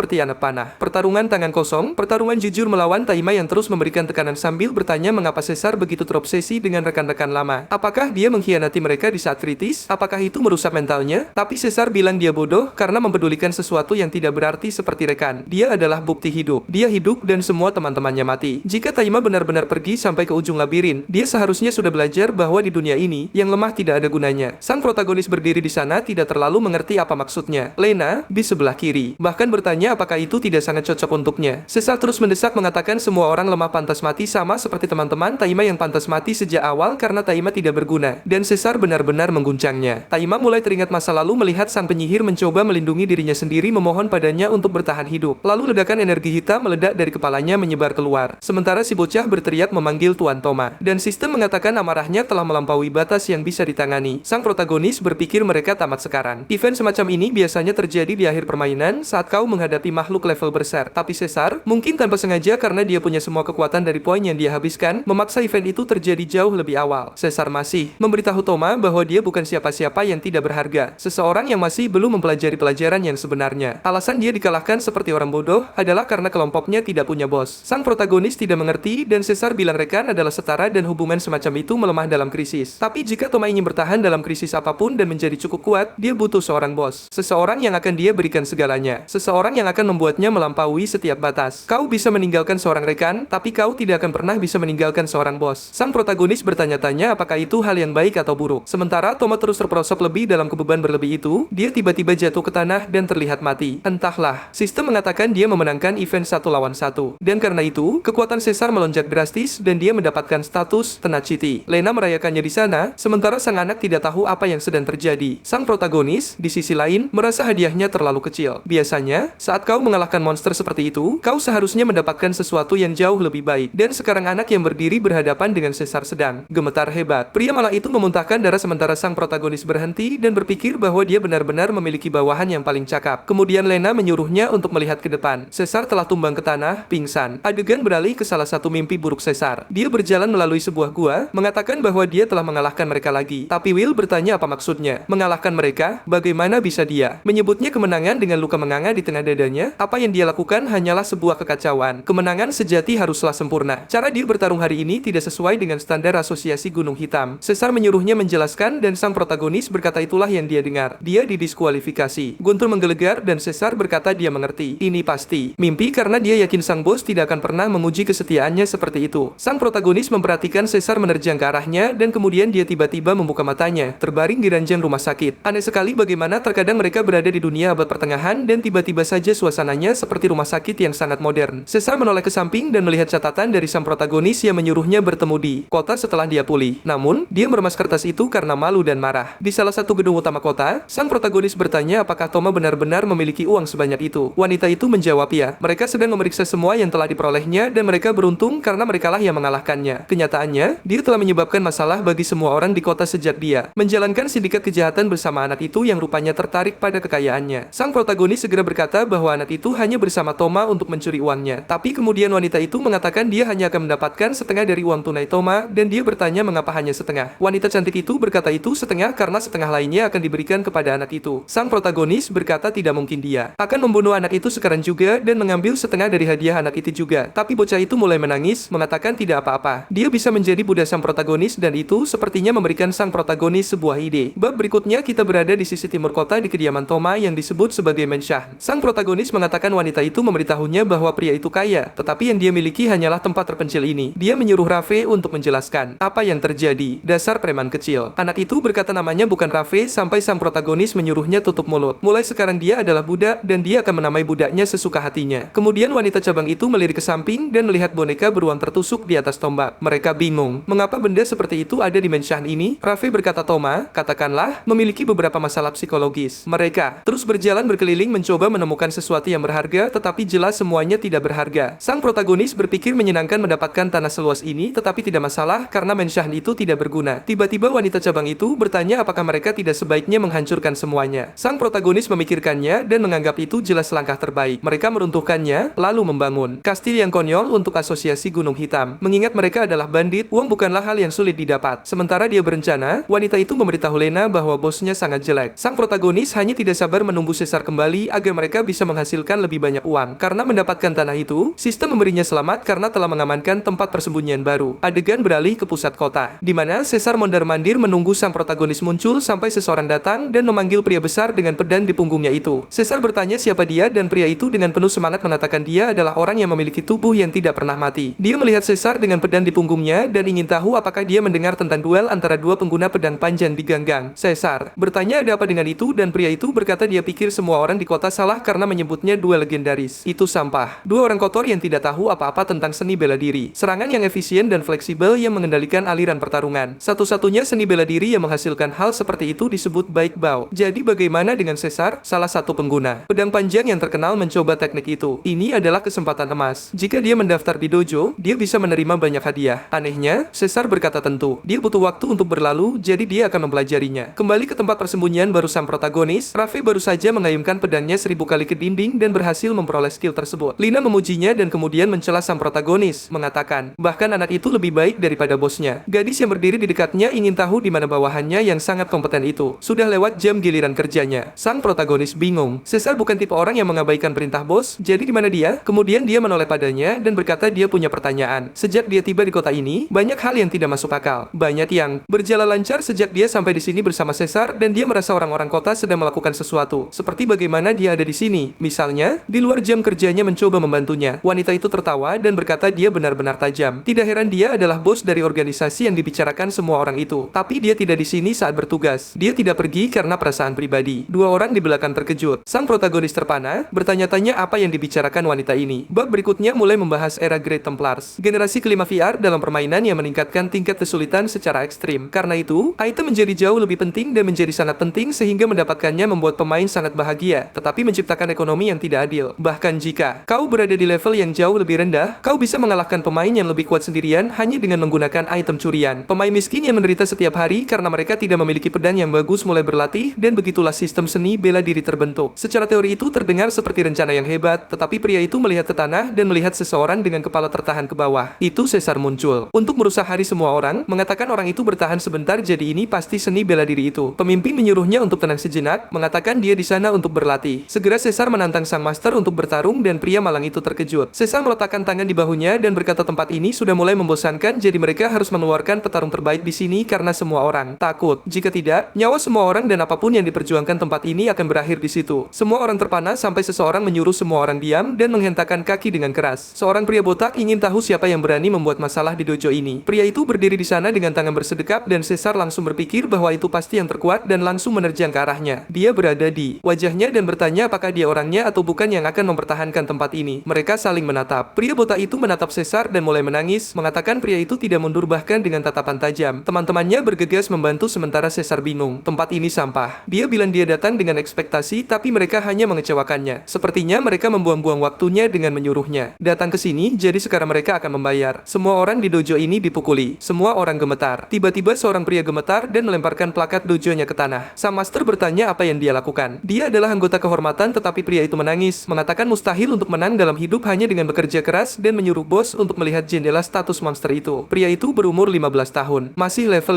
15. Dia amatir tetapi dengan set item gila itu tidak mungkin mereka punya peluang. Dia pasti menghabiskan setidaknya 1 miliar. Pria lain mulai gemetar dan berkata ada sesuatu yang lebih buruk. Caesar ditandai sebagai minion, artinya dia milik pemain lain. Dia yakin itu pasti seseorang yang kejam yang melepaskan monster raksasa ini di kota untuk membunuh semua orang. Sang protagonis menggaruk telinganya, berpikir apa yang mereka bicarakan tentang dia, dan orang-orang di dojo gemetar, mengatakan mereka tidak ingin mati dengan cara yang bodoh. Sang bos menyadari ini serius. Semua orang mulai panik. Makhluk itu memiliki aura yang menakutkan. Siapa masternya? Caesar mencengkeram keras salah satu dari mereka dan bertanya mengapa mereka begitu putus asa. Kemudian dia tiba-tiba menampar wajahnya. Dia mati dan monster itu terus berbicara, mengatakan usaha dan kerja keras tidak akan pernah mencapai bakat alami. Itu sealamiah dunia yang ada. Mencoba lari dari logika alam seperti mencoba melarikan diri dari siapa dirimu. Dia berbalik ke semua orang dan berkata hal yang paling alami adalah bagi mereka untuk melawannya dan bagi semua orang untuk mati. Sekarang sang bos bertanya-tanya mengapa dia membawa pria ini ke sini. Dan tiba-tiba semua siswa mulai melemparkan emblem mereka ke tanah, mengatakan mereka tidak ingin berlatih seni bela diri lagi. Mereka semua berlari untuk pergi sampai seorang lelaki tua menyuruh semua orang berhenti dan memperingatkan agar tidak ada yang menyentuh anak buahnya. Caesar menoleh ke belakang dan mata pria itu bersinar. Kemudian adegan kembali ke Lina yang menyuruh sang protagonis menjauh dari wanita itu tepat saat dia bersemangat ingin tahu apa maksudnya dengan hal ketertarikan itu. Dan gadis berambut ungu itu bertanya-tanya apa yang telah dia lakukan. Kemudian Lina menyerang. Dia menantangnya dan menuntut untuk mengetahui apa yang dia pikir sedang dia lakukan. Dia sangat curiga. Apakah dia mencoba mencuri sang bos hanya karena dadanya lebih besar? Sang protagonis tidak tahu bagaimana Lina bisa sampai pada kesimpulan itu. Lina menyuruh dia untuk mengatakannya sekarang. Apa yang dia lakukan di sana? Jelas dia ingin memeras sang bos entah bagaimana. Dia akan menyerang tetapi sang protagonis menyuruhnya berhenti sekarang juga. Wanita itu bekerja untuk pemerintah. Mereka akan mendapat masalah besar. Tapi Lina menganggapnya sebagai Will yang mengkhawatirkannya dan segera bertanya apakah dia memilihnya atau memilih wanita baru ini. Will masih tidak mengerti situasi macam apa yang mereka lemparkan kepadanya. Dalam permainan, mereka seharusnya menjadi semacam persaingan dan negosiasi dengan wanita itu. Tetapi sebaliknya dia datang ke sini mengatakan dia tertarik padanya. Dan sedetik itu sebenarnya membuatnya agak tertarik padanya. Tapi dia perlu ingat fokusnya. Saatnya mengaktifkan karisma. Lina menyuruhnya untuk berhenti menjadi jelek sementara sang protagonis bertanya-tanya apa yang harus dia lakukan di sini. Dia ingin mengatakan dia memilih salah satu tetapi pada saat yang sama dia melihat dua wanita luar biasa dari sudut pandangnya dan dia tidak bisa memutuskan. Kembali ke pertarungan dengan Caesar. Lelaki tua itu berkata jangan menyentuh satupun siswanya. Caesar berbalik dan kemudian sang instruktur muncul. Master apa yang kau lakukan? Dari belakang dia berkata meskipun Caesar sangat kuat dia datang ke sini dan menyebabkan semua kekacauan ini. Apa yang dia rencanakan? Ini adalah Master Gym bernama Gato. Pria itu menyebarkan aura buruk kemana-mana, mendorong orang-orang, dan Caesar bertanya apa maksudnya dengan rencana. Rupanya dia tidak benar-benar menyadari Caesar ada di sini justru untuk itu. Dia menghentakkan kaki dan mulai menghancurkan seluruh tempat sambil tersenyum seperti orang gila, mengatakan selalu menyenangkan memukuli yang lemah. Tapi sang master mulai melakukan gerakan telapak tangan hijau ke sisi kiri dan kanan, memasang kuda-kuda, mengatakan Caesar sudah keterlaluan dan tidak akan dimaafkan. Kemudian dia melepaskan ledakan telapak tangan, dua tebasan yang ditujukan ke Caesar, dan Caesar segera teringat Will dalam visi itu, mengatakan kemenangannya memalukan. Kemenangan pesaing sejati itu anggun dan tanpa celah. Serangan itu tampak meledak di tengah ruangan dan sang bos terbatuk-batuk mencoba mencari tahu apa yang terjadi. Tapi tentu saja, saat asap menipis, Caesar berdiri di sana tanpa cedera. Dia menggunakan salah satu siswa pria itu sebagai perisai sambil berkata kemenangan harus sempurna. Sang bos menyuruhnya melepaskan siswa itu sementara Caesar hanya bisa memikirkannya. Kemenangan sempurna di mana dia tidak terluka. Gato pergi membantu siswa itu, memohon agar dia bangun dan tidak mati. Kemudian dia berbalik dan menuntut untuk mengetahui mengapa Caesar datang ke sana, dari mana asalnya. Dia perlu menyebutkan nama dan kelompoknya. Jadi Caesar berkata Caesar dari Asosiasi Gunung Hitam. Gato tersentak dan berkata ini pertama kalinya dia mendengar kelompok itu. Itu mungkin hanya sekte preman dan iblis lain yang menyerbu kota dan mulai menyerang tempat latihan tanpa alasan. Namun, Caesar hanya menyuruh pria tua sakit itu tutup mulut karena ini tidak ada hubungannya dengan dia. Kemudian Caesar berbalik, tetapi Gato pada dasarnya memohon untuk dipukuli karena dia menyuruhnya tetap di sana dan mengatakan pertarungan belum berakhir. Caesar berkata dia hanya menerima kemenangan sempurna dan pertarungan apapun melawan seseorang selemah Gato sudah akan menjadi tidak sempurna. Dia tidak tertarik membuang waktunya di sana lagi. Itu adalah rasa tidak hormat yang luar biasa. Sang bos gemetar, tetapi dia setidaknya memberanikan diri dan bertanya apakah itu berarti Caesar pergi. Kemudian Caesar berkata tidak. Kapan aku pernah mengatakan itu? Semua orang seperti, apa maksudmu? Kau secara harfiah mengatakannya 2 detik yang lalu. Caesar menjelaskan tidak. Mulai sekarang dia adalah pemilik tempat ini. Itu maksudnya. Gato yang malang mencoba melawan, mengatakan itu hanya akan terjadi di atas mayatnya. Kemudian dia mengirim setiap anggota akademi untuk menyerang. Sementara itu di kediaman Toma, Lina marah, mengatakan sang bos jelas memiliki hati yang terlalu besar. Dia bilang dia sangat bersyukur memiliki seseorang yang baik seperti dia di dekatnya. Tapi jendela sistem pada dasarnya hanya duduk di sana seperti dia ingin membunuhnya. Kemudian dia mulai memarahinya, bertanya mengapa dia bertingkah seperti idiot. Rupanya dia belum pernah bersama wanita seumur hidupnya. Will mengatakan dialah yang tidak bisa melihat seberapa banyak pengalaman yang dia miliki. Clyde, misalnya, pasti melihat bakat anak itu dan betapa kompetennya dia. Lina mengatakan dia tidak setuju. Dia mungkin nol. Kemudian sang protagonis bertanya apakah dia tertarik padanya atau tidak. Lina mengatakan dia sangat kejam, tapi itu benar. Dia agak aneh. Kesukaan dengan keduanya turun menjadi satu dan dia mendidih. Kembali ke dojo, Caesar harus memukuli semua siswa dan jelas dia tidak bersikap lunak pada siapapun. Lantai meledak, tanda di luar berguncang, semuanya hancur dan sekarang satu-satunya yang tersisa adalah sang master yang dicekik. Sebuah pemberitahuan mengatakan Caesar mengalahkan Gato, Master Academy, dan sebagai hadiah atas kekejamannya, dia mendapat bonus pengalaman. Kenakalannya naik 100 dan karena itu, kenakalan seluruh organisasi naik 50. Sang protagonis mendapatkan pesan itu dan bingung. Dia yakin Caesar melakukan sesuatu yang tidak seharusnya dia lakukan. Sesaat kemudian, disinilah kita. Dia tiba di depan tempat itu yang hancur total. Orang-orang malang itu terjebak di tanah, semua orang berjalan dengan tongkat gemetar. Lina segera mengatakan ini kekacauan yang luar biasa. Rafik bertanya apa yang terjadi di sana. Sang protagonis mengatakan dia tidak benar-benar tahu, tetapi sistem mengatakan tempat ini milik mereka. Kemudian dia berkata, itu kau. Apa yang terjadi di sini? Sang guru bertanya, tunggu, kau dari Gunung Hitam. Juga, hanya dengan melihat wajah buruk sang protagonis, dia sudah yakin. Kemudian sang master bangkit. Aku belum pernah melihat organisasi sedingin milikmu. Mengapa kau harus menghancurkan akademi seorang lelaki tua miskin yang hanya ingin menghasilkan uang di lingkungan ini? Para siswa menangis. Master, jangan mati. Apa yang akan kita lakukan? Lina berpikir bahwa kali ini Will benar-benar kejam. Kemudian dia berbalik dan berkata, aku tidak tahu apa yang terjadi di sini dan aku juga tidak terlalu tertarik. Pria itu bertanya siapa dia dan mengapa dia baru muncul sekarang. Sang protagonis berkata dia adalah bos Gunung Hitam dan mereka sebaiknya mengingatnya. Ya, semua yang terjadi di sini hanyalah sesuatu yang dilakukan salah satu bawahannya dan hanya itu. Dia orang penting dengan banyak hal untuk dicapai. Lina memuji kekejaman itu sementara dia berkata dia tidak punya waktu untuk mengelola tempat yang penuh dengan pria berkeringat. Meskipun pemiliknya berubah, dia tidak berencana mengubah siapa yang menjalankannya. Jadi, mereka akan terus mengoperasikannya. Gato dan yang lainnya tidak benar-benar mengerti. Mereka menghancurkan segalanya hanya untuk menyerahkannya kembali kepada mereka. Tapi kemudian dia marah dan menyuruh bajingan itu berhenti bertingkah sombong. Bos Gunung Hitam itu semakin tidak menghormati mereka. Sang protagonis mengatakan dia sedang berbelas kasih. Sebenarnya, tiba-tiba Gato mengatakan dia akan mengatakan yang sebenarnya. Akademi itu bangkrut karena murid-muridnya terus diambil. Sang protagonis berkata jelas pasti ada tempat yang memberikan hadiah jauh lebih baik daripada ini. Dan selain itu, mereka hanya ingin mengandalkan seni bela diri. Lelaki tua itu menjelaskan tidak persis seperti itu. Seni bela diri mengajarkan kultivasi yang bisa membuatmu kuat, tetapi akademi tertentu muncul di dekat sini dengan teknik mematikan yang rakus. Karena akademi baru itu, banyak siswanya diambil dan begitulah tempat ini berakhir kosong. Dan sekarang jika berita menyebar bahwa mereka dirampok oleh bandit, akademi itu benar-benar tamat. Sang protagonis tahu bahwa apapun yang dilakukan Caesar, tidak ada yang akan menganggapnya orang baik. Kemudian tiba-tiba, Gato menjatuhkan dirinya di kakinya, memohon agar tolong ambil kendali akademi. Lina memuji anak itu, mengatakan dia tidak bisa memenangkan hati wanita, tetapi jika menyangkut pria berkeringat, dia hebat. Lelaki tua itu bahkan mengatakan dia akan merangkak ke celana dalam sang protagonis dan sang protagonis menyuruhnya menjauh. Kemudian Rafe mengatakan bahwa jika akademi yang gagal berada di bawah kendali Gunung Hitam, itu tidak akan mempengaruhi mereka, kan? Sang protagonis marah dan menyuruh semua orang berhenti dan diam sejenak. Kemudian dia melihat ke bawah dan melihat lelaki tua itu di sana dan semua orang berlutut berterima kasih padanya sementara dia masih tidak mengerti apa yang terjadi. Sisanya, orang-orang akademi mengira itu akan memalukan, tetapi mereka semua meluncur di bawah kaki sang protagonis, memohon agar tolong ambil kendali. Malam itu, kita kembali ke mensyahnya yang dia dapatkan dan mereka berlatih dengan Lina. Will pada saat itu hanya ingin tahu kemana Caesar pergi. Lina bersenang-senang berlatih sementara seseorang berkata, "Yah, Caesar menghancurkan tempat kami dan berhasil mengambil kendali." Saat dia pergi, dia menyebutkan dia haus dan menginginkan pertarungan sempurna. Jadi, untuk membantu rekan tim baru, dia menyarankan mereka pergi ke Akademi Qingha. Will yakin ada sesuatu di balik itu. Dalam ingatannya, dia mengaktifkan skill pendeteksi bos. Dia tersentak dan memberitahu Lina, dan sekarang di Akademi Qingha, apakah Caesar dalam bahaya? Mungkinkah? Kurasa tidak. Adegan beralih ke pusat kota labirin. Beberapa orang dengan tenang berlatih ilmu pedang. Itu adalah Akademi Qingha dan di tengahnya adalah Master Qingha. Seorang pria memperkenalkan dirinya sebagai Fardon dan mengatakan dia di sana untuk menjadi instruktur baru. Sang pemimpin mengatakan dia sudah tahu, tidak perlu repot-repot. Kemudian pria itu mengatakan masalahnya sudah diselesaikan juga. Mereka tidak tahu ada master sekuat ini. Qingha berbalik dan berkata aneh mereka memanggilnya master. Baginya, itu hanyalah bandit kecil setengah matang. Fardon mulai mengomentari bakat itu, tetapi Qingha menampar wajahnya, mengatakan dia masih menyedihkan seperti biasa. Sikap seperti itu yang membawa bencana bagi asosiasinya. Persis seperti yang diharapkan dari sampah selir yang tidak berguna. Fardon meminta maaf lagi dan mengatakan dia akan melaporkan satu detail terakhir. Selain orang itu, ada manusia misterius lain yang menyerang akademi. Dia memukuli sebagian besar peserta pelatihan dan semua orang terluka. Dan bagian yang paling aneh adalah dia tampaknya menggunakan teknik umpan, teknik yang sama yang diajarkan di Akademi Gato. Qingha mengatakan, tidak bisa dipercaya warisan itu masih dilestarikan. Yang sempurna karena sekarang dia akhirnya punya alasan untuk menyingkirkan orang itu. Dia berjalan keluar sambil mengatakan dia akan memberi temannya satu kesempatan terakhir. Satu kesempatan terakhir bagi putra selir untuk tidak mengecewakannya. Pria itu jelas tidak senang, tetapi dia tergagap bahwa itu baik-baik saja. Adegan beralih ke Caesar yang diikat ke tiang. Bagi seseorang yang mengatakan dia menginginkan kemenangan sempurna, sepertinya dia bahkan tidak mendapatkan kemenangan sama sekali. Yang lain menatap terkejut, bertanya apakah itu benar. Caesar tampak seperti orang gila. Mereka sudah tahu dia adalah orang yang membunuh Thoma dari timur. Jika itu benar-benar dia pasti orang yang dicari oleh para guild. Pria berambut merah lainnya berkata, tidak mungkin. Jika dia sekuat itu, bagaimana mereka menangkapnya begitu mudah? Tidak ada seorang pun di akademi ini yang bisa menandingi Thoma kecuali sang master. Caesar segera berkata jika itu benar, maka dia sudah kecewa. Mereka menyuruhnya tutup mulut, mengatakan dia tahanan. Kemudian mereka bertanya apa yang terjadi pada anak yang berjalan di samping Thoma. Caesar mengatakan itu cukup jelas. Dia ingat anak itu memberitahu sang protagonis, "Bos, bolehkah aku pergi ke kamar mandi? Aku perlu buang air kecil." Tapi sang protagonis menyuruhnya kembali bekerja seperti dia akan membiarkannya istirahat seperti itu. Caesar mengatakan anak itu jelas disiksa dengan hal-hal yang tidak manusiawi. Mereka marah, menuntut apa yang dia lakukan pada anak muda itu. Mereka bahkan tidak menunjukkan upaya minimal kepada seorang tahanan. Dia layak mati di sana. Mereka menyerbunya, berteriak agar dia mati, tapi Caesar tersenyum dan berkata dia terlalu tidak sabar. Kemudian Lina muncul dan memukul dari bawah, mematahkan pedang pria itu dan mendaratkan tendangan tepat di selangkangan. Keduanya tertawa terbahak-bahak. Kemudian dia berbalik dan bertanya mengapa dia tertawa. Dia tidak melakukan apa-apa. Dia berkata sudah lama sejak dia melihat bajingan itu. Dia pikir dia akan berguna untuk berurusan dengan orang-orang ini. Apakah dia merasa saatnya untuk mematuhinya? Dia bilang itu lucu. Mereka bertemu lagi selama 1 detik dan dia sudah membuktikan dia masih sama. Tapi apa yang dilakukan idiot pemboros otot itu di sana? Tertangkap seperti apa yang dia coba lakukan? Dia bilang dia mencari pertarungan sempurna. Lina mengatakan dia pasti bermaksud dia tidak ingin menerima kerusakan apapun. Jika itu masalahnya, dia harus melihat tubuhnya. Dia telah dalam pertarungan yang tak terhitung jumlahnya dan masih tidak memiliki goresan. Selain itu, apa yang akan dia pelajari di tempat seperti ini? Kau tidak bisa menjadi lebih kuat melawan orang lemah. Bagaimanapun, itu hanya menunjukkan betapa bodohnya dia karena datang ke tempat yang penuh dengan pria berkeringat. Dia marah karena dia begitu percaya diri sementara dia menyuruhnya untuk tenang sedikit. Kemudian dia memecahkan tali dan menyuruhnya membuktikan dia bisa melakukan pertarungan sempurna. Mereka saling berhadapan. Dia berkata siapapun yang menerima 1 poin kerusakan pertama menjadi hewan peliharaan yang lain. Tapi kemudian seseorang muncul dengan berkeringat, mengatakan, "Wow, pertarungan belum berakhir." Dia menghunus pedangnya dan berkata dia tidak akan menoleransi siapapun yang menodai tanah suci ini lagi. Dia akan menebas semua penyusup bahkan jika itu mengorbankan nyawanya. Tetapi mereka berdua tampaknya tidak menganggapnya serius. Dengan serius, mereka berbalik dan memutuskan, baiklah, dia akan menjadi sasaran kekacauan ini. Pria itu menyadari dia telah menyela sesuatu yang seharusnya tidak dia campuri, namun sudah terlambat. Mereka menyerangnya dan dia tamat. Keesokan harinya di Akademi Big Bull, Caesar bertanya apakah itu benar. Will merasa ngeri memikirkannya. Sepertinya tempat di mana Ching Hak berafiliasi itu adalah guild kriminal terbesar. Lina bersikap keras kepala dan benar-benar melupakan hal itu. Dia memberitahu Caesar bahwa mereka sangat kejam. Mereka telah mengusik sarang lebah dan sekarang mereka dalam masalah besar. Satu-satunya yang tidak menyukai hal ini tentu saja Will, yang justru menganggapnya lucu. Sejak kapan mereka sedekat itu? Lina mengatakan bosnya tidak tahu si idiot ini kalah taruhan. Will tidak bisa mempercayai apa yang dilihatnya. Dia memegang dagu pria itu, menyuruh anak anjing itu mendekat dan bersikap baik. Dia sangat marah dan memperingatkan bahwa itu hanya untuk hari ini. Will tidak percaya monster senilai 1 miliar poin miliknya direndahkan seperti ini. Bab selanjutnya membahas tentang acara khusus. Kita sedang membangun kembali bar yang dihancurkan anak itu. Si pria botak merayakan karena mereka akhirnya menyelesaikannya. Dia merasa emosional. Mereka berhasil selamat lagi dan dia memeluk teman-temannya, mengatakan semua orang telah bekerja keras. Akhirnya, sekarang mereka bisa kembali menjadi orang-orang yang bekerja di bar. Tidak ada lagi kejahatan, tidak ada lagi keterlibatan dalam semua itu. Para bajingan berbahaya itu tidak ada di sekitar sini lagi. Dia tidak percaya seseorang seperti dia, bawahan sederhana dari guild kriminal, sekarang memiliki tempat sendiri dan menjadi bagian dari asosiasi Gunung Hitam yang sangat berbahaya. Meskipun dia membenci semua anggotanya, dia sudah membayangkan restoran luar biasa yang penuh dengan orang-orang yang bersemangat. Kemudian pintu terbuka dan dia menyambut pelanggan pertama, tetapi itu adalah Raffe yang kelelahan. Pria botak itu bertanya apa yang dia lakukan di sana. Raffe mengatakan bos Gunung Hitam memanggil semua anggota untuk rapat. Pria malang itu mengatakan dia ingin merayakan. Dia baru saja selesai membangun tempat ini. Tapi Raffe mengatakan mereka memanggil khusus untuknya. Ini penting. Kita sampai di kediaman Thomas dan pria botak itu melihat secangkir kertas di dinding. Untuk pemilik restoran, hancurkan seluruh tempat ini dan bangun kembali hingga semuanya bersih. Itu harus dilakukan sebelum dia kembali dari misi penting tertentu. Semua orang berdiri di sekitar sambil berkata, "Sial, bos, ada jebakan di mana-mana. Ini berbahaya." Dan yang bisa dia pikirkan hanyalah mengapa dia diperlakukan seperti pekerja konstruksi. Kemudian adegan beralih ke Lina yang masih memegang dagu Caesar. Tiba-tiba, protagonis mendapat peringatan tentang invasi. Asap mulai mengepul dari ambang pintu dan seseorang memberitahu sang master bahwa energi ini hanya bisa berarti satu hal di luar. Ada Ching Hak. Gato menghampiri dan bertanya apa yang dia lakukan di sana. Ching Hak mengatakan sudah lama sekali sejak dia melihat saudara keempatnya dan dan Gato seharusnya tahu persis mengapa dia datang sendirian. Hari ini, Gato tidak akan keluar dalam keadaan hidup meskipun ada 10 orang di sana. Shinhat mengatakan konyol sekali seseorang yang seharusnya menempuh jalan bela diri justru terlibat dengan sekelompok preman di belakang punggungnya. Duran sudah sangat marah dan ingin memukul pria ini. Sementara Gato berkata, ya, dia mengakuinya. Itu memalukan, tapi dia toh tidak punya banyak waktu tersisa di dunia ini. Anda tidak bisa mempertahankan harga diri selamanya, tapi setidaknya dia tidak harus turun ke level Shinhat. Seseorang yang mencuri buku master dan mengubah tekniknya hanya agar dia bisa mengklaim dia punya gaya sendiri. Lebih buruk lagi, dia melakukannya saat bekerja sebagai mata-mata untuk guild kriminal. Shinhat menyuruhnya diam dan mengatakan master itu pantas mendapatkannya karena tidak mewariskan buku itu kepada siapapun. Tempat itu toh sudah ditakdirkan untuk punah. Gato menyuruhnya berhenti berbohong. Master hanya tidak memberikan buku itu kepadanya. Shinhat karena si bajingan itu terlibat dengan narkoba, wanita, dan kekacauan tanpa henti. Mereka mulai saling melontarkan penghinaan, mengungkit semua kotoran dari masa lalu. Sementara kelompok protagonis berdiri di sana seperti drama apa. Ini sampai mereka terseret entah dari mana. Setelah semua pembicaraan itu, cukup sudah. Saatnya untuk bertarung. Shinhat masuk dengan serangan bertubi-tubi berwarna ungu. Gato tampak terguncang, tetapi dia mengeluarkan teknik garis hijaunya dan berhasil membentuk gerakan pertahanan yang membelokkan serangan ke samping. Shinhat mengatakan jujur sangat memalukan bela diri Gato masih pada level ini. Master menyuruhnya berhenti bicara dan Shinhat mulai menggerakkan lengannya lagi, membentuk teknik ungu lainnya. Protagonis terlihat tertarik dan memberitahu Lina bahwa pertarungan ini anehnya menyenangkan. Sesa sangat marah karena dia ingin menjadi bagian dari sesuatu seperti ini. Polisi muncul dan mengatakan keamanan kota menjadi gila dan bahwa PvP di area ini dilarang. Tapi ada begitu banyak asap, sehingga mereka tidak bisa melihat apa-apa. Kemudian di tengah-tengahnya Chong Hak muncul menatap mereka. Mereka langsung mengenalinya dan mereka juga mengenali monster di bagian belakang. Dia memperingatkan mereka bahwa ini situasi berbahaya. Dua kepala organisasi kriminal terlibat dalam insiden yang sama. Dia memberitahu para prajurit untuk hanya menonton saat ini karena jika mereka ikut campur, mereka yang akan mati. Sementara itu, kota mendengar akan ada PvP dan orang-orang sudah mulai menjual popcorn. Caesar tetap bersemangat mengatakan dia ingin melihat potensi Pak Tua itu. Polisi mulai mengatur untuk melindungi warga sipil dan protagonis menyadari ini menjadi jauh lebih besar dari yang seharusnya. Dengan sebanyak ini penonton, reputasi Gunung Hitam dipertaruhkan, tetapi Gato yang bertarung. Pak Tua itu kemarin dihajar oleh Caesar. Jadi bagaimana dia bisa memenangkan ini? Mereka butuh agar orang-orang tidak mengaitkan ini dengan Gunung Hitam, tapi Caesar berteriak kepada semua orang, menyuruh mereka berkumpul dan menyaksikan pertarungan Gunung Hitam yang akan tercatat dalam sejarah. Bos tampak bingung dan protagonis ingin tahu mengapa si idiot itu harus membuka mulutnya. Sekarang seluruh kota menonton, termasuk polisi, dan semua orang bingung. Lena mengatakan suasana justru memburuk. Protagonis merasakan ketegangan dan sekarang semua orang berteriak bahwa pertarungan ini akan menjadi gila. Lena memberitahu bos mereka akan menarik banyak perhatian dan dia menjawab bukan itu tujuannya. Polisi terus mengatakan warga semakin gelisah sementara Chong Hak mengatakan mereka berdua ingin melihat bagaimana ini berakhir. Gato terlihat gemetar lebih dari apapun, tapi dia bilang tidak apa-apa. Hari ini semuanya diputuskan dan dia akan menyerang lebih dulu. Dia bersiap menggunakan pembukaan Black Box One dan masuk dengan serangan ke bahu Galan Devotion. Chong Hak menatapnya dan menghilang ke dalam bayangan. Seseorang langsung bertanya-tanya sihir macam apa itu. Jadi itu, kegunaan asap yang menutupi seluruh area. Dia tidak bisa merasakan kehadiran Chong Hak dan tepat saat itu Chong Hak muncul di belakangnya. Protagonis berteriak, Gato, lihat ke belakangmu. Tapi Gato memblokir. Tetap saja, dia sudah batuk-batuk. Usia mulai mengejar. Orang-orang di sekitar kota mulai mengatakan ini memalukan. Pertarungan kotor macam apa ini? Tim mana orang ini sebenarnya? Benar-benar memalukan. Protagonis menyadari moral tim sedang hancur. Dia berkata, Caesar, apakah kamu melihat itu? Caesar bertanya, melihat apa? Kemudian saat dia melihat lebih dekat, dia melihat semacam asap keluar dari lengan Gato. Gato berbalik dan menuntut untuk mengetahui apa yang dilakukan Chong Hak terhadap bela diri mereka. Chong Hak mengatakan seni yang mereka gunakan saat itu tidak sesuai dengan tujuannya. Pikiran sempit master membuatnya terbelenggu pada tradisi yang tidak berguna. Gato mengatakan Chong Hak tidak tahu apa yang telah dia lakukan. Mengubah bela diri mereka menjadi teknik pembunuhan seperti ini adalah konyol. Chong Hak berbalik dan mengatakan apa yang dia temukan adalah kekuatan tak terbatas dan alih-alih menjelaskan, dia akan menunjukkan bagaimana kekuatan baru ini berbeda. Dia mengaktifkan teknik titik tekanan dan tempat yang dia pukul di Gato meledak. Protagonis berteriak bahwa reputasi sedang hancur sementara seluruh kota bersorak. Tapi si Pak Tua menahannya. Sebelum dia bisa mengatakan apapun tentang teknik itu, Chong Hak sudah di sana lagi mengatakan ini belum berakhir. Dia mendaratkan pukulan telat tepat di tengah tulang belakang dan protagonis tersentak hebat. Caesar justru menikmatinya sambil berkata, sekarang aku mengerti, bos. Pertarungan yang sempurna lebih sulit daripada yang kupikirkan. Lena mengatakan dia bisa saja menghindarinya sementara protagonis tidak mengerti mengapa mereka bahkan khawatir tentang ini. Caesar di sisi lain tidak sabar menunggu pria ini kalah agar dia akhirnya bisa mendapatkan pertarungannya sendiri. Protagonis sangat marah. Jika Gato kalah, reputasi tim tamat. Gato memuntahkan darah dan Chong Hak mengatakan tubuhnya sudah selesai. Dia tidak punya banyak waktu tersisa. Mengapa dia terlibat dengan Gunung Hitam dan memancing Chong Hak ke sini hanya untuk mati seperti ini pada akhirnya? Gato mengatakan tidak mungkin ini berakhir seperti ini. Chong Hak mengatakan apa yang diinginkan Gato tidak penting. Harinya telah tiba. Kemudian Gato berdiri dan mengatakan luar biasa betapa gigihnya takdir itu. Chong Hak Hat tidak mengerti. Gato hanya menyuruhnya mengeluarkan semua yang dia punya. Semua orang berpikir dia akan mengaktifkan semacam kekuatan dan meledak. Kemudian seorang murid berlari masuk dan memberitahu Master untuk tidak melakukannya. Gato mulai mengaktifkan teknik yang bahkan membuat Chong Hak terkejut. Sesuatu yang tidak pernah dia lihat di buku Master. Cara dia memusatkan energi, itu pasti teknik tipe gelombang. Jika demikian, Chong Hak perlu menghentikan castingnya, jadi dia masuk. Sementara Chong Hak mendekat, Gato berterima kasih padanya karena datang begitu dekat. Ya, ini adalah kehancuran bersama. Hukum baik, Bo meledakkan segalanya. Murid itu memanggil sang Master. Polisi tidak bisa melihat apa-apa. Orang-orang terus makan popcorn sementara Caesar merayakan. Wildo ingin tahu apa yang tersisa dari reputasi mereka di kota. Saat asap hilang, bab berakhir. Sialan, seluruh kota menonton dan polisi tegang menunggu jawabannya. Di potongan berikutnya seseorang menyingkirkan asap itu. Chong Hak berdiri di sana mengatakan itu menyedihkan. Serangan itu mungkin menarik perhatian, tapi itu tidak berguna. Dia menunjuk ke arah Caesar dan bertanya apakah dia selanjutnya. Murid Master berteriak bahwa sebagai murid terbaik, dia akan menghormati pertarungan sekarang. Dia tidak akan. Lalu dia terkena pukulan di belakang leher. Caesar bilang tidak mungkin mereka mencuri pertarungannya lagi. Chong Hak menatapnya dan mengatakan dia mengenalinya. Bukankah dia preman yang menyerang markas mereka hari itu? Dia hendak bertanya bagaimana Caesar lolos ketika Lina mengelus dagunya dan mengatakan dia yang menyelamatkannya. Kemudian dia mengungkapkan dia agak kecewa mengetahui guild kriminal tempat dia dulu bekerja memiliki orang-orang selemah Chong Hak. Dia menginvasi dengan harapan akan sulit, tetapi semua orang di sana sangat lemah. Itu tidak jauh berbeda dari bar pertama yang mereka rampok dan musnahkan. Chong Hak sangat marah dan protagonis menyuruhnya berhenti mengatakan mereka merampok semua orang. Tapi dia gugup bahwa peristiwa tertentu akan segera terpicu. Jadi dia memanggil Chong Hak dan mengatakan dia Will, bos dari Asosiasi Gunung Hitam. Tapi Chong Hak memotongnya, menyuruh orang lemah kotor seperti dia untuk tidak menyela saat dia berbicara. Protagonis dan Caesar menjadi kesal. Caesar membentak, "Hei, kau bajingan, apa yang kau katakan pada bos?" Lina ikut campur juga, menyuruhnya menghormati siapa yang menjalankan tempat ini. Tidakkah dia tahu bos sangat kuat tapi memiliki penyakit yang tidak bisa disembuhkan? Chong Hak bertanya, apakah mereka benar-benar percaya pria ini kuat hanya dengan kekuatannya yang disegel? Protagonis berdiri di sana bertanya-tanya bagaimana dia menjadi topik ini. Chong Hak mempertanyakan apakah situasi itu bahkan benar sementara protagonis menyadari para idiot ini menyeret semua perhatian ke arah mereka. Kemudian Chong Hak berkata, baiklah, pada tingkat ini diskusi berakhir. Karena bos mereka sangat lemah. Mulai sekarang kelompok Chong Hak menyatakan perang terhadap setiap wilayah Gunung Hitam. Tentu saja Caesar dan Lina berterima kasih padanya, mengatakan itulah yang sebenarnya mereka inginkan, perang geng. Seluruh kota bersorak sementara polisi menyadari keadaan akan menjadi lebih kacau. Acara yang tidak ingin terjadi oleh protagonis akhirnya terjadi. Dengan Gato tewas dan untuk melindungi reputasi tim, dia harus memenangkan perang geng ini. Setidaknya mulai sekarang saat acara aktif, tindakan kriminal tidak akan dihukum seberat itu dan tim manapun yang menang akan dianggap sebagai raja baru dunia bawah kota. Kembali ke bar pada hari pembukaan, protagonis bertanya pada Caesar siapa yang memulai seluruh kekacauan ini sehingga mereka terseret. Caesar mengatakan jelas itu dia yang mengejar pertarungan sempurna persis seperti yang diperintahkan Master. Protagonis mengatakan konyol melakukan semua ini hanya karena hal seperti itu. Pertarungan sempurna hanyalah menghindar dari serangan. Tidak ada yang spesial dari itu. Tapi Caesar mengatakan tidak. Saat dia menonton Chong Hak bertarung, dia mengerti esensi sebenarnya dari pertarungan sempurna. Saat dia menerima serangan putus asa itu, dia bahkan tidak bereaksi. Dia hanya berdiri di sana. Jika mereka ingin menyebut diri mereka pemenang, mereka harus menghabisi pria itu dengan cara yang sama. Protagonis sangat marah. Sialan Caesar terus membuat segalanya lebih sulit hanya karena dia suka berkelahi. Terkadang protagonis berpikir itu ide bagus, tapi mungkin dia benar-benar hanya tidak beruntung. Ini semua karena poin yang dia habiskan untuk pria ini sehingga hidupnya terus menjadi lebih rumit dan sekarang tidak ada jalan keluar. Sekali lagi, dia dalam situasi serba salah, jadi dia memberitahu Lina bahwa dia memiliki sesuatu untuk ditangani dan lebih baik dia menjaga hal-hal tetap terkendali dan tidak melakukan sesuatu yang bodoh saat dia pergi. Dia terputus dari labirin dan lockout. Dia pikir dia terjebak, tapi dia hanya berbaring di tempat tidur baik-baik saja. Dia bangun dengan kelelahan mengatakan ada 10 hari sebelum perang dimulai. Dalam kehidupan nyata, itu adalah 1 hari penuh. Jadi untuk saat ini dia akan bersantai. Sudah berapa hari kamu di dalam game itu? Tanya pria berambut pirang itu. Dia mengatakan bahwa untuk seorang gamer yang menghasilkan banyak uang seperti dia, hari ini dia terlihat kelaparan seolah-olah dia belum makan. Protagonis tidak menjawab dan mulai menangis, dan si pirang berkata dia mengerti. Semua orang membicarakan labirin akhir-akhir ini. Sepertinya sejak awal permainan, ada beberapa penjahat yang merusak pengalaman bagi semua pemain. Beberapa orang mengatakan tim pengembang game pada dasarnya menyerah seolah-olah ditinggalkan karena mereka tidak melakukan apa-apa. Kemudian dia bertanya apakah temannya benar-benar ada di game baru. Dia adalah salah satu yang terkuat di versi 1, jadi dia pasti punya banyak poin. Sekilas terdengar gila, dia pasti sangat menyukai game itu untuk memulai kembali di versi baru. Protagonis mengabaikan semua itu dan bertanya tentang apa ini tentang tim admin yang menyerah pada game tersebut. Si pirang duduk dan mengatakan itulah yang orang-orang katakan. Yang bisa dia katakan kepada protagonis adalah bahwa karena dia memiliki pengalaman menjalankan Rodrigo Eldrigo, game ini ada di tangannya. Dia harus menjadi pengaruh positif yang mendorong semua orang ke arah yang benar. Kemudian kita melihat protagonis, peringkat 97 di kota labirin. Seorang direktur panti asuhan adalah kelas anak-anak. Protagonis mengatakan manusia bisa tak terbatas ketika mereka harus. Pada dasarnya, dia menjadi Raja Biohak, mulai meminum banyak obat energi, dan masuk ke VR. Itu tidak terlihat seperti solusi untuk menjadi abadi, tapi baiklah. Tetap saja, tampaknya begitulah cara dia. Menjadi Rodrigo Eldrigo legendaris yang mendominasi segalanya sendirian. Tapi saat ini dia punya masalah yang hanya bisa diselesaikan di kehidupan nyata. Dia berjalan melalui kota mengatakan banyak hal telah berubah. Tidak mungkin anak itu menghabiskan 15 tahun di VR, dan sepertinya teman pirang itu adalah salah satu orang yang terlibat dalam pengembangan game tersebut. Itulah sebabnya dia bisa dipercaya ketika dia mengatakan mereka meninggalkan semua orang dan membiarkan mereka melakukan apapun yang mereka inginkan. Mereka tahu game ini menghasilkan banyak uang, jadi pasti ada alasan lain di baliknya. Dan karena temannya terlihat sedih, mungkin itu ada hubungannya dengan pemain baru yang tidak menikmati game tersebut. Sayang sekali ini mungkin memiliki hubungan langsung dengan Caesar. Di dalamnya dia memberitahu temannya untuk tidak khawatir bahwa dia akan melakukan yang terbaik untuk membuat game itu menyenangkan. Tapi, bagaimana dengan temannya? Dia juga bermain, jadi apa yang dia lakukan? Pria itu berkata, "Hei Hoyong, aku akan memberitahumu rahasia, oke? Tapi jangan beritahu siapapun. Aku di guild kriminal. Bahkan jika dia hanya anak rendahan, dia masih di posisi yang cukup bagus. Maksudku, dia terlihat seperti anak pirang itu, bukan?" Dan dia memperingatkan bahwa satu-satunya masalah adalah bosnya benar-benar bajingan karena si idiot itu mempertaruhkan seluruh guild mereka pada pertarungan melawan organisasi kriminal. Tunggu, apakah itu yang Chonghak? Mereka menunjukkannya. Ya, itu dia. Karena dia mengatakan mereka akan melawan guild baru bernama Gunung Hitam yang bahkan belum pernah dia dengar. Saat dia mengatakan itu, protagonis menjadi bersemangat. Dia baru saja mendapatkan sumber informasi penting dan kita kembali ke gedung Chonghak. Pria yang dipukuli mengatakan dia hampir mati lemas karena Warden. Pria gendut yang berkata, "Ryumu, apakah kamu tahu masalah apa yang kamu timbulkan pada Master dengan omong kosong bodoh yang kamu lakukan?" Dia mengeluh mengatakan tidak banyak yang bisa dia lakukan. Dia tertangkap basah. Tapi kemudian pria gendut itu mulai berjalan pergi, menyuruhnya ingat bahwa Gato baru saja mati karena Master sendiri. Artinya, jika dia tidak berguna dalam perang yang akan terjadi antara akademi, dia mungkin akan kehilangan nyawanya juga. Tapi pria itu mengatakan dia bersemangat. Mereka selamat sekarang. Pria gendut itu mengatakan dia benar-benar tidak mengerti situasinya sama sekali. Dia idiot. Kita di luar. Oke, aku mengerti. Mereka ingin menyingkirkan Master. Tapi pria gendut itu yakin tidak ada cara mereka bisa kalah. Dia masih tidak tahu apa yang dipelajari Chonghak dari buku-buku itu. Tetapi jika itu mungkin, dia pasti sudah mengalahkannya. Namun, saat pria itu menampar wajahnya dan dia bahkan tidak bisa merasakannya, dia menyadari bahwa tetap di sisi Chonghak adalah pilihan terbaik. Tapi tiba-tiba dia dikelilingi oleh asap. Dia berbalik untuk melihat apa yang terjadi, tapi Lina sudah di belakangnya. Dalam 1 detik, si pria gendut itu pingsan, dan pria gendut itu adalah temannya Warden. Lina memanggilnya, menyuruh si pria gemuk untuk membocorkan semua rahasia guild kriminal. Apa rahasia bela diri Chonghak? Pria gendut itu sangat marah, mengatakan mereka tidak tahu dengan siapa mereka berurusan. Lina mengatakan itulah mengapa mereka ada di sini untuk mendapatkan informasi. Protagonis berteriak agar dia tidak membunuhnya dulu, tapi dia berdebat di sana, dan mereka berdua bertingkah seperti orang bodoh. Kemudian protagonis berkata, "Aku tahu siapa kamu, Warden. Sayang sekali kekuatanmu tidak terlalu berarti di jalanan sini. Dan jujur, aku sangat kecewa." Meskipun Chonghak adalah seorang seniman bela diri, dia jelas menggunakan teknik yang menutup serangan fisik, sesuatu yang jelas bertentangan dengan kode bela diri. Sepertinya gengnya dibutakan oleh kekuasaan dan mengabaikan pelatihan dasar. Dia mengatakan itu sementara terlihat Caesar menguap tanpa alasan. Pria gendut itu mengatakan itu tidak selalu menjadi pilihan, dan sayangnya, sekarang sudah terlambat. Tidak ada yang akan bisa mengalahkan Chonghak sampai protagonis bertanya apakah dia yakin, dan menyuruhnya melihat bawahannya, orang yang dia habiskan miliaran untuknya. Pria itu mengatakan itu tidak mungkin, kecuali dia adalah pemain peringkat terkenal. Apa yang akan dilakukan seseorang seperti itu dengan poin sebanyak itu di sana? Terlibat dalam dunia bawah kota? Itu tidak masuk akal. Jika dia adalah pemain peringkat nyata, dia seharusnya berburu Dumeon dan naik level jauh lebih cepat daripada orang lain. Sementara Leza mengatakan dia tajam untuk menyadari itu. Protagonis berhenti untuk berpikir bahwa itu masuk akal. Dia benar-benar lupa tentang apa yang ini dia lakukan di game ini. Kemudian Cedric mengancam mereka, mengatakan itu sudah cukup. Pria ini terlalu banyak bicara. Karena dia tidak akan berguna, lebih baik segera menggali kuburan untuknya. Pria gendut itu bertanya apakah mereka serius. Melihat bahwa Cedric benar-benar akan membunuhnya tanpa ragu, dia berkata baiklah, dia akan memberitahu mereka rahasia Chonghak, dan protagonis meminta maaf kepadanya. Kemudian adegan beralih ke Akademi Bakbo, di tempat anak-anak, di mana pria gendut itu mengatakan dia akan mengajari mereka segalanya. Cedric menonton, dan dia mengatakan untuk memperhatikan. Pertama, mereka butuh like di video ini yang membantu Mamoru membuat konten yang lebih menarik untuk pemirsanya. Aktifkan lonceng kecil yang nakal dan di